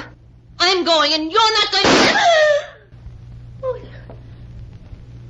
you shot... Oh. Vivian. Philip, what happened? I thought I heard... Vivian. I didn't mean to do it. She was going to leave me. Vivian. Roger. Is she dead? Yes. Philip, do you know what this may mean? Life imprisonment, perhaps even the electric chair? Yes, I know. I lost control of myself. Nothing seems to matter now. You simply can't throw your life away like that. Even if Vivian was my sister. I don't mind telling you that I always felt you were far too good for her. She didn't deserve to be your wife. Oh, please, Roger. Look, if we were to get rid of the body, who could possibly know that she didn't leave here tonight as she'd planned? No. It wouldn't work, Roger. You can't get away with murder. That's nonsense, Philip. Now, if we were to bury her in the woods, no one would ever find her body. Bury her in the woods?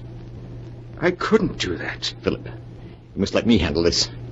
Oh, and you better give me that gun. All right, Roger. Here you are. Good. Now you wait here.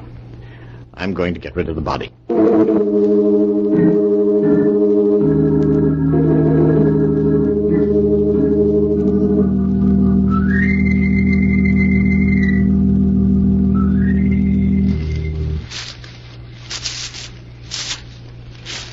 I think this is quite far enough. I'm afraid I'll have to bury you now, my dear Vivian. Put me down, Roger. I'm tired of being carried like a sack of potatoes. All right. There. Oh, and let me congratulate you on your performance as a corpse as I carried you out. Roger, do you think he suspects anything? Of course he doesn't. He's positive that he shot and killed you. It was very clever the way you taunted him into doing it. You've got the gun, haven't you? Certainly I've got it. You don't think I was going to let him discover that the bullets had been removed and blank cartridges substituted, did you? No, not you, Roger. You always know what you're doing. It was a lucky day when you met me. Look, now here's the key to the apartment I rented in town. You'll find my car a quarter of a mile down the road. All right. I'll be waiting for you at the apartment. I'll be there in a few hours. Well, now let's see. This seems like a nice place to dig.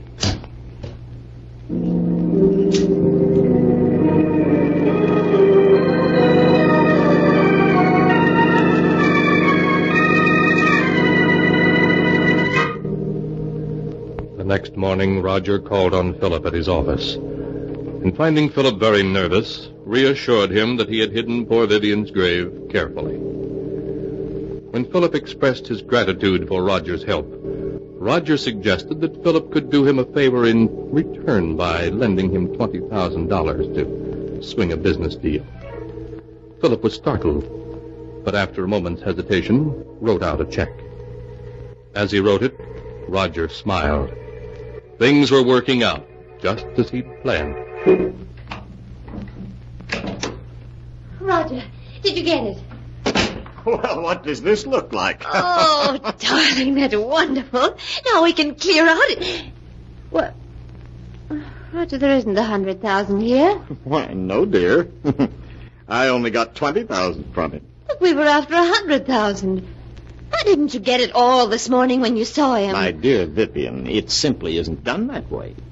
Blackmail is an art that calls for the use of psychology. But Philip will give us many times over the money I hold in my hand. All in due time, of course. do you mean I'll have to go on hiding in this miserable apartment until you've finished your little game with him? Never being able to leave it for fear someone will recognize me? Oh, come now, you've got the radio, books... Well, I won't spend weeks in this apartment, I tell you. I won't. Oh, my arm. You will do exactly as I say, Vivian. Exactly. Do you understand? Roger, you're hurting me. It's nothing to what I will do if you disobey me. Do I make myself clear? Oh, yes. Yes, I'll do whatever you say.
now to continue the story, as it is written in the sealed book.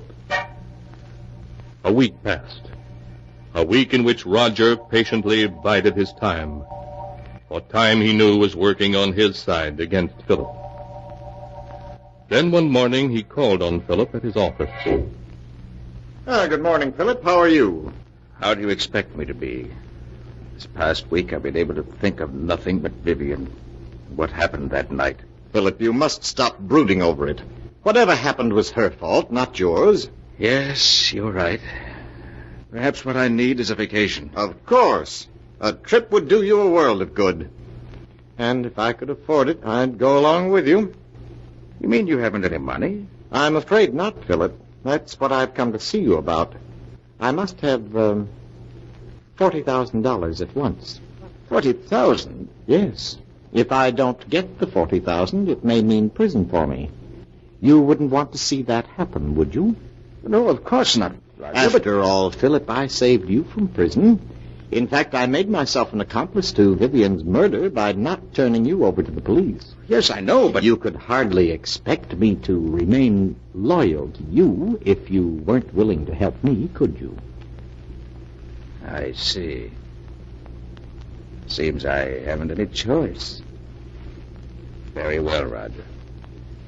I'll write you out a check.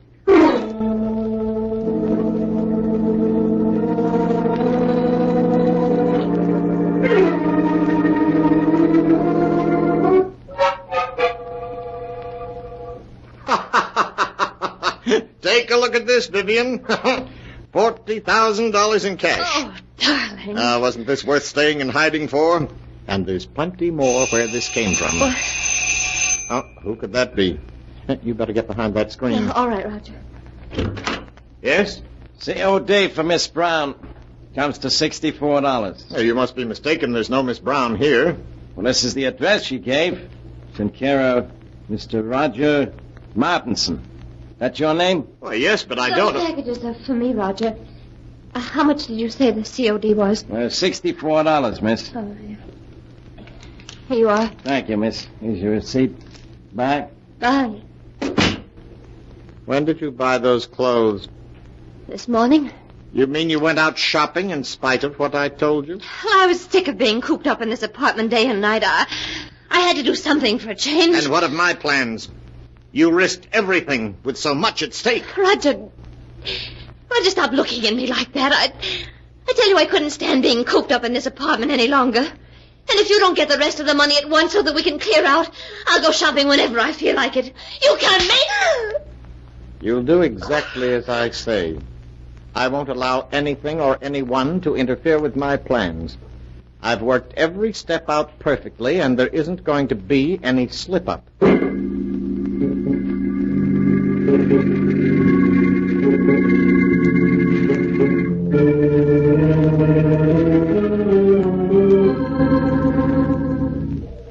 Another week passed. A week in which Roger made no effort to see Philip. Then early one evening, he got into his car and drove out of the city to Philip's home in the country. Oh, it's you, Roger. Come in. Good evening, Philip. Where are the servants? This is their night off. You're not looking well at all, Philip. You shouldn't remain in this big house by yourself. What difference does it make where I am? Wherever I go, the memories of that night follow. It's hard to believe that it was only 2 weeks ago tonight that I killed her. 2 weeks ago tonight? Why, so it was. By the way, Philip, do you think you might possibly lend me $60,000? 60? Well, you can't be serious. Oh, but I am. But I've lent you that much already. Yes, I know, but I must have more. No. I won't give you another cent. You've blackmailed me enough. Blackmail is a harsh word, Philip. What else would you call it? You're just as hard and grasping as Vivian was. Oh, yes, but you must remember I'm alive and she isn't. I suppose you're glad she's dead. In life, she was worth nothing to you. In death, you were able to get $60,000 for her. In death? How do I know she is dead? Don't be foolish, Philip. You shot her yourself. Yes, but how do I know she was dead? It was you who examined her, you who told me so, and you who buried her body all by yourself. I just wanted to spare you, Philip. Just exactly where did you bury Vivian? As a matter of fact, how do I know the whole affair wasn't staged for my special benefit? You're quite capable of such a scheme. I tell you she's dead, Philip, and buried out in the woods. And I want to see the grave. And the body you say is in it. This is ridiculous. I won't go searching for a grave in the middle of the night. You shouldn't have to search for it, Roger, not if you really dug one. Come along. I won't do it. Why, this is I said come along, Roger. Oh, very well. But I'm not certain I'll be able to find the grave. After all, the woods is fairly large, and it's been 2 weeks since I buried her. Quite all right, Roger. We'll stay out there until you do find her.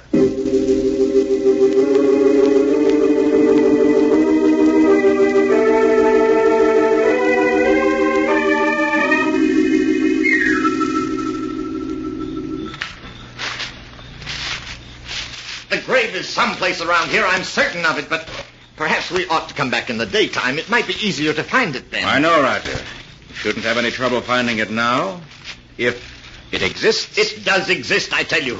It's just that the woods are so confusing at night. Everything looks so different. Just keep on searching, Roger. Well, perhaps this is the spot. It looks something like it. There's only one way to make certain, and that's to start digging. Here's a shovel. Start digging. Very well, Philip, if you insist.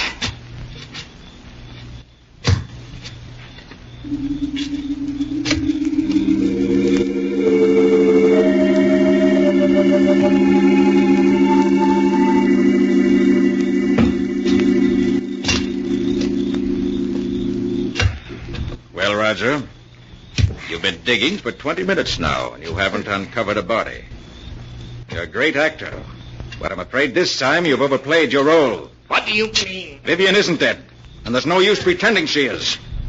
Everything that's happened was part of a scheme the two of you planned to extort money from me. I tell you she's dead, Philip. And where's the body? I thought this was the spot, but I must be mistaken. I'm sure I didn't bury her any deeper than this, but... Philip, turn the flashlight this way. What is it? Look. You see what I've uncovered? A hand. Yes. This is the spot where I buried her. Just a few more shovels full. I'll have her body uncovered. Vivian. No. No, it can't be. But it is Vivian. Look, Philip. Here's the bullet hole under her heart. The bullet hole you made. I don't want to see anymore. I've seen enough. You should trust me a little more, Philip.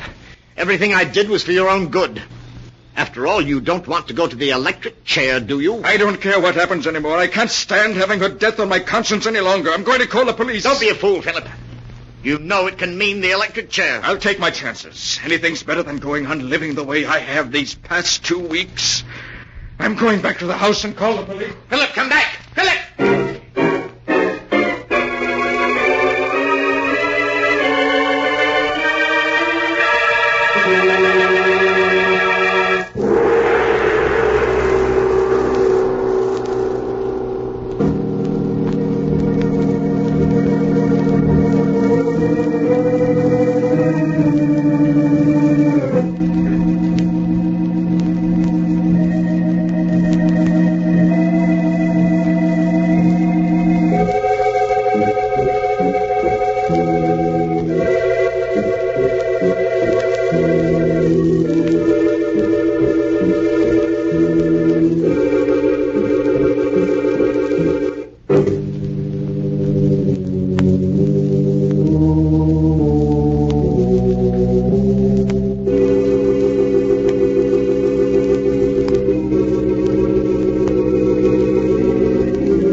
And now to continue the story, as it is written in the sealed book.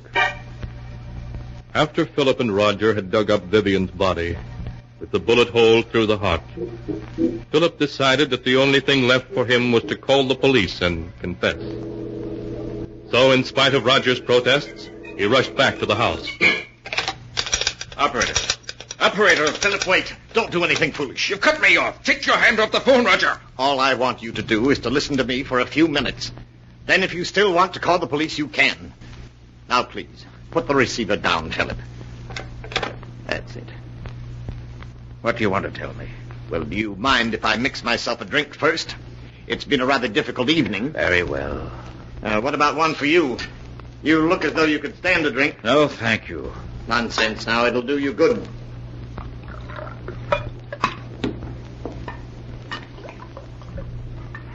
What is it you want to say to me, Roger? Say to you? Oh, yes. Here's your drink. Thank you. Well, what shall we drink to? We'll drink to your good luck, come what may.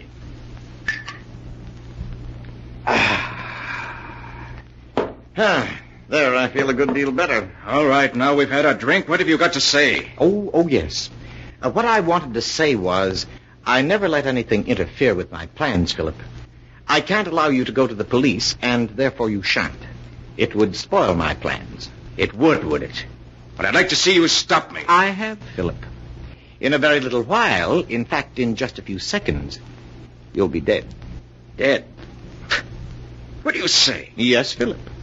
The drink I mixed you was poisoned. Aren't you finding that it's becoming difficult to breathe? No. You couldn't have...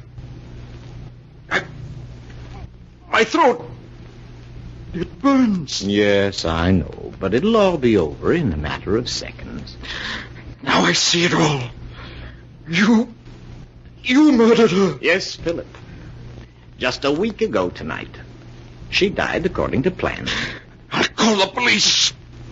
I'll tell them that... I'm afraid you haven't the strength left to reach the phone, Philip. I will...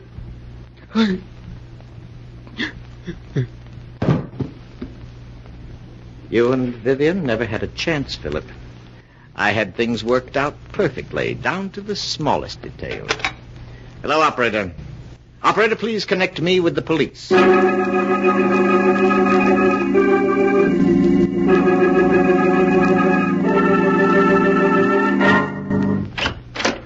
Oh, Inspector, I finished the examination of the body of Vivian Drake and her husband, Philip. Okay, Doc. Oh, this is Roger Martinson. Mr. Martinson, this is Dr. Smith, the county coroner. How do you do, Mr. Hello. I'll be with you in a few minutes, Doc. Just stay here. All right, Inspector. Now, Mr. Martinson, you were telling me how you came to this house 2 weeks ago tonight to see your sister and found she was gone. Yes. My brother-in-law, Philip, told me that she had gone on a vacation. I thought it strange at the time that she should have gone away without saying goodbye to me, as we were always very close. Then days passed, and I didn't hear from her. Was it like your sister to go away and not write? No, and that's what worried me so. The past 2 weeks, Philip kept putting me off when I inquired about Vivian's whereabouts. Tonight I couldn't stand it any longer, and I came to this house to have it out with him. Well, what did your brother-in-law say when he saw you? He was, quite agitated at my unexpected arrival. When I threatened to go to the police, he broke down and confessed to having murdered Vivian. When had he murdered her? He told me he'd done it 2 weeks ago tonight. That was the very night I'd come here to see Vivian, and he'd told me that she'd left for a vacation. I see. Go on. Naturally, when he told me he'd murdered her, I was aghast. He led me to the woods and showed me the grave. We returned to the house, and before I could stop him, Philip had taken poison. I then called the police. Well, seems like a plain case of murder and suicide to me. Right, Doc? Perhaps, but Mr. Martinson, I was very much interested in what you had to say regarding the murder of your sister. You say that your brother-in-law confessed to murdering her 2 weeks ago tonight. Yes, that's correct. And you never saw her alive after that night? Oh, why, no, of course not. What are you getting at, Doc? Please, Inspector. Mr. Martinson, would you mind telling me where you live? Why, at 425 West 106th Street. Tell me, were some clothes delivered to that address? In your care 1 week ago today? Clothes? Yes, to be exact, a woman's sports suit, which cost $64. and arrived COD. Why, no. You're lying, Mr. Martinson. I have in my hand a slip of paper that not only proves that you're lying, but will send you to the electric chair. Doc, what are you saying? Yes, Inspector. Mr. Martinson's plan was perfect, but he slipped up badly. He forgot to search Vivian Drake's clothing before he buried her. When I examined her body just now, I found in one of her pockets this receipted bill bearing the date April 9th. That proves beyond a doubt that she was alive 1 week ago, and consequently couldn't have been murdered by her husband on April 2nd, as Mr. Martinson here claims. I know. Yes, Mr. Martinson. It was you who killed her. The corpse has accused you from the grave of murder and has given us proof of your guilt. No, it can't be. I had everything planned perfectly. Perfectly, do you hear? Down to the last detail. I couldn't have failed. I couldn't.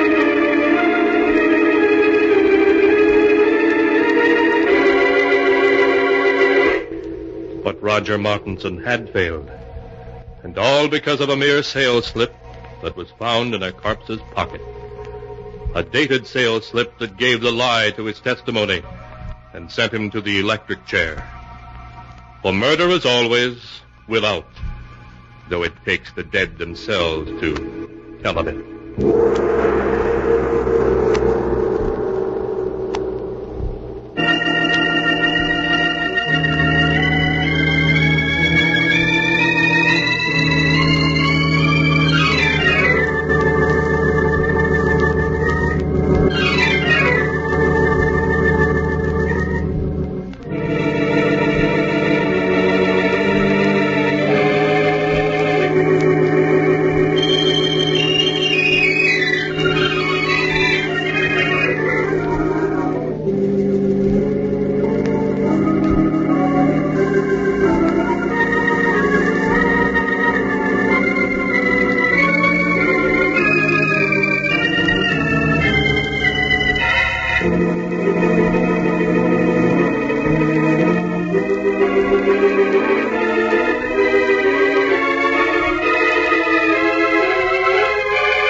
And now, keeper of the book, before you close the great book, show us the tale we tell next time.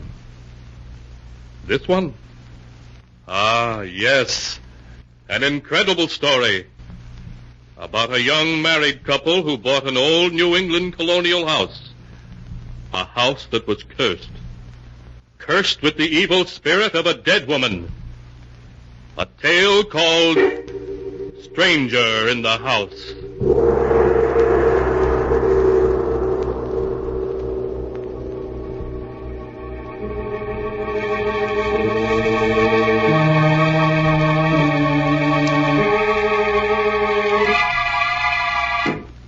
Be sure to be with us again next time, when the sound of the great gong heralds another strange and exciting tale from The Sealed Book.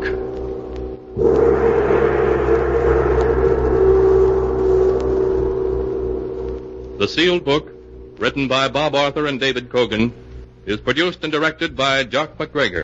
Yes, Bob Arthur, or Robert A. Arthur as he would come to be known, and David Cogan from The Sealed Book. 80 years ago, April 29th, 1945. 80 years ago here on Classic Radio Theater with Wyatt Cox. Another news show that we've never heard before. The Daredevils of Hollywood is next.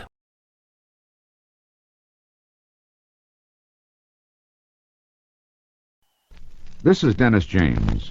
Civil defense preparedness is important to all of us living in today's nuclear age. For information on the importance of first aid training in protecting your home and family, here is a message from Leo A. Hoig, Director of the Office of Civil and Defense Mobilization. First aid training can prepare you to meet emergencies quickly when time is precious. If we are ever attacked, medically trained personnel will be busy aiding the desperately ill and injured. Your first aid training could save the life of a member of your family, a friend, a neighbor. You can't always count on someone else helping. Will you know what to do? Take the first step today. Enroll in a Red Cross first aid course. Knowledge of first aid is good common sense and good civil defense. Be sure you are prepared for any emergency. We wrap up this edition of Classic Radio Theater with Wyatt Cox on this Tuesday with an episode of a transcribed program, Daredevils of Hollywood. This goes back 87 years to April 29th, 1938. Introducing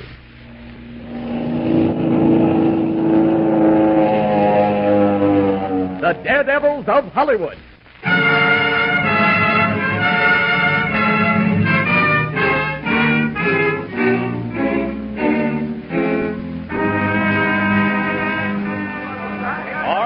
Keep those cameras turning. Keep those sirens going. I'm going to jump. Hey, you fellas with the net, come in a little closer. Yeah. Joe, make that spotlight a little hotter. That's a piece of a fire, Mr. Baker. This ought to make a swell scene. Yeah, well, it's costing enough money. Holy cats, look, the whole roof is about to fall in. Good heavens.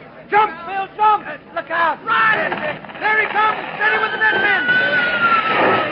He made it. Okay for camera on that?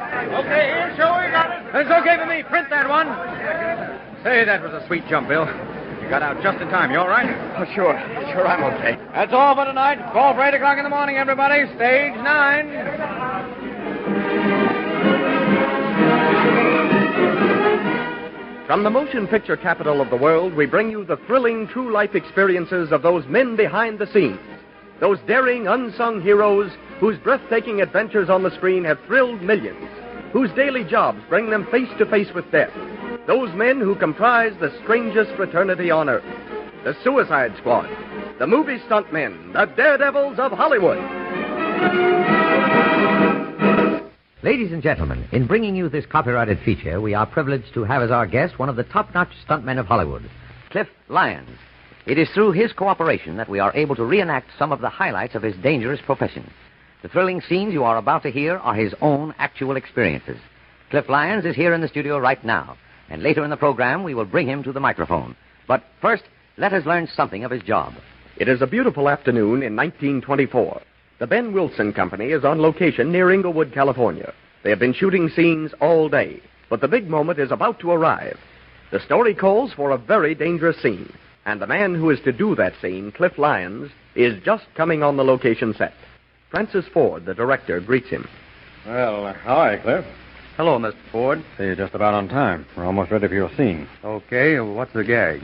Well, you see that train standing down there about a half a mile? Yep. And there's another one waiting down there a half mile in the opposite direction.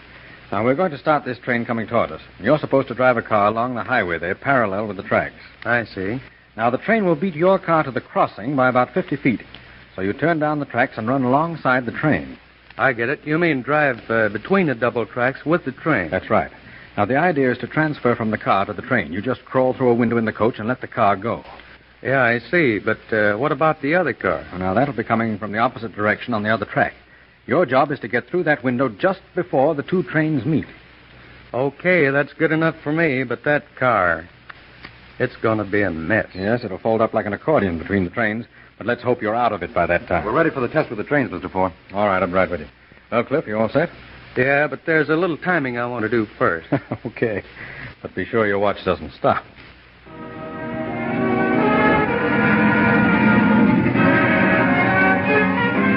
Three times the scene is rehearsed. Speeds of the moving train are carefully checked and rechecked, timed to the split second. The engineers, obviously nervous, are instructed by Mr. Lyons and Mr. Ford in each minute detail.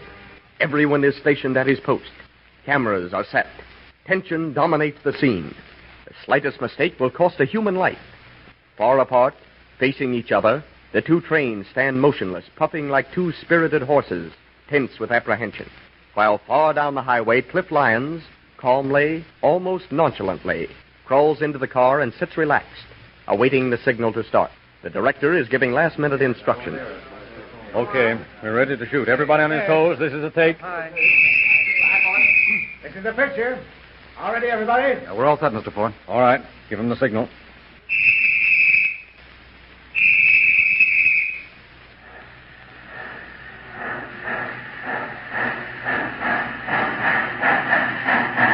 Here they come. Yeah. So far, so good. Man, is that train bowling the jack? I'm afraid it's coming too fast. Keep those cameras going. Just got that bus wide open. Looks like it's about to fall apart. Making the turn at the crossing. Look at him bumping alongside that train. He's got it. Look at the other train. He's coming like a bullet. He'll never make it. He won't have time. He's got to make it. Get in that window, Cliff, quick! He's got his hands on the windowsill. Climb in that window, Cliff. Hurry! Hurry!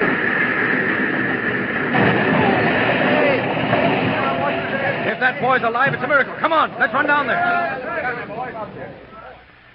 There he is. Getting off the train. He's all right. Come on.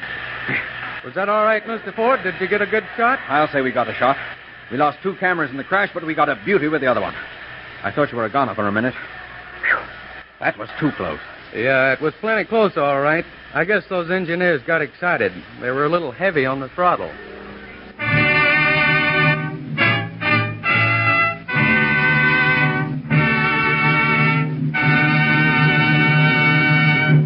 Ladies and gentlemen, it is our pleasure to present the courageous young man who daily laughs in the face of death and who made that scene, Cliff Lyons, interviewed by Kurt Foreman. That certainly was a thrilling stunt, Cliff, and I'd say you were pretty lucky. Yeah, I guess I was at that. Tell me, what was your reaction when you saw the trains approaching each other so fast? All I was interested in was getting through that window. Well, were you scared? Oh, not exactly. I was too busy to be scared, but I felt a little funny when it was all over. Say, Cliff, have you ever been really scared? Well, now, do you want the truth? The whole truth. Well, yes. I have been scared. And when was that?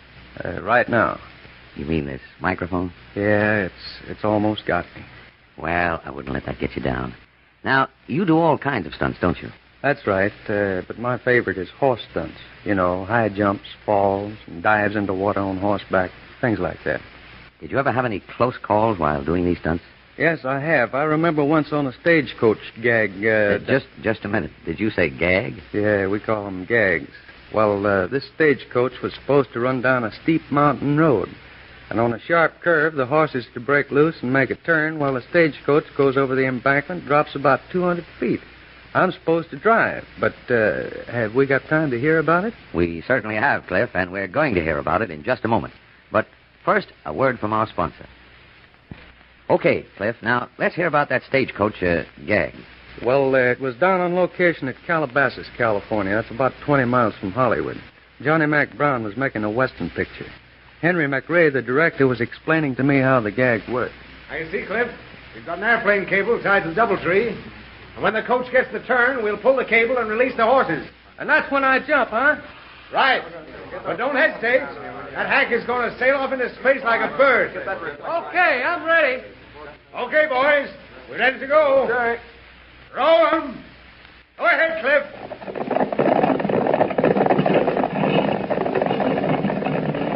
Hey, look, Mac. Something's gone wrong. The coach is making the turn. Yes, but the horses are loose. Look, the stage is running wild down the hill. Gosh, I'd hate to be in that guy's shoes. Watch him. He's going to jump. He's all tangled up in the lines. There he goes. Look, the horses are dragging him. Stop those horses, men. Stop them. There goes the coach over the bank. Look at that. You must have been pretty badly hurt in that scene, weren't you, Cliff? No, just scratched up a little. The wagon run over my arm and bruised it a little bit, but I was okay. And how far did the horses drag you? Oh, about 200 feet. But it seemed like a mile. Tell me, something went wrong there. Whose fault was that? Oh, I guess somebody got excited and didn't pull the cable soon enough. Things like that often happen. People on the ground make mistakes. Maybe they cut a rope too soon or something like that. What usually happens to you stuntmen when your helpers make a mistake? Well, it just puts us in a tough spot, that's all. And what happens when you make a mistake? Well, in that case, we just have to do stunts for St. Peter. Cliff, how long have you been doing stunts for the movies? A little over 17 years. Say, that's quite a long time to be taking chances for a living. Oh, I guess you get used to it. I understand there have been quite a number of stuntmen killed. What about that? Well, I'd say about 300 have been killed and motion pictures started. And what about the fellows who are working now? How many are there active? Well, there are about 30 recognized stuntmen. Of course, sometimes the stand-ins and a few extras will do easy things, such as falling down stairs or rolling down a cliff. We call those bumps men. Tell me, Cliff, what's the difference between a stuntman and a bumps man? Well, when a bumps man makes a mistake, he breaks an arm or a leg. But when a stuntman misses, it's curtains. Say, I imagine you stuntmen carry considerable insurance. Well, now, there's where you're wrong. The cost is terrific. Why, I recall an incident where a producer balked at a certain price I'd given him for a stunt. I told him I'd reduce the figure 90% if he'd take out some life insurance for me. He called Lloyd's of London and found that the premium covering the one stunt that I was to do was greatly in excess of the price that I'd given him originally. Since that time, we very seldom have any trouble in getting the prices we request. Well, Cliff, you certainly entertained us. And on behalf of our listeners, I want to sincerely thank you for coming here. I know that everyone joins me in hoping that we may have you on this program again very soon. Good luck, old boy.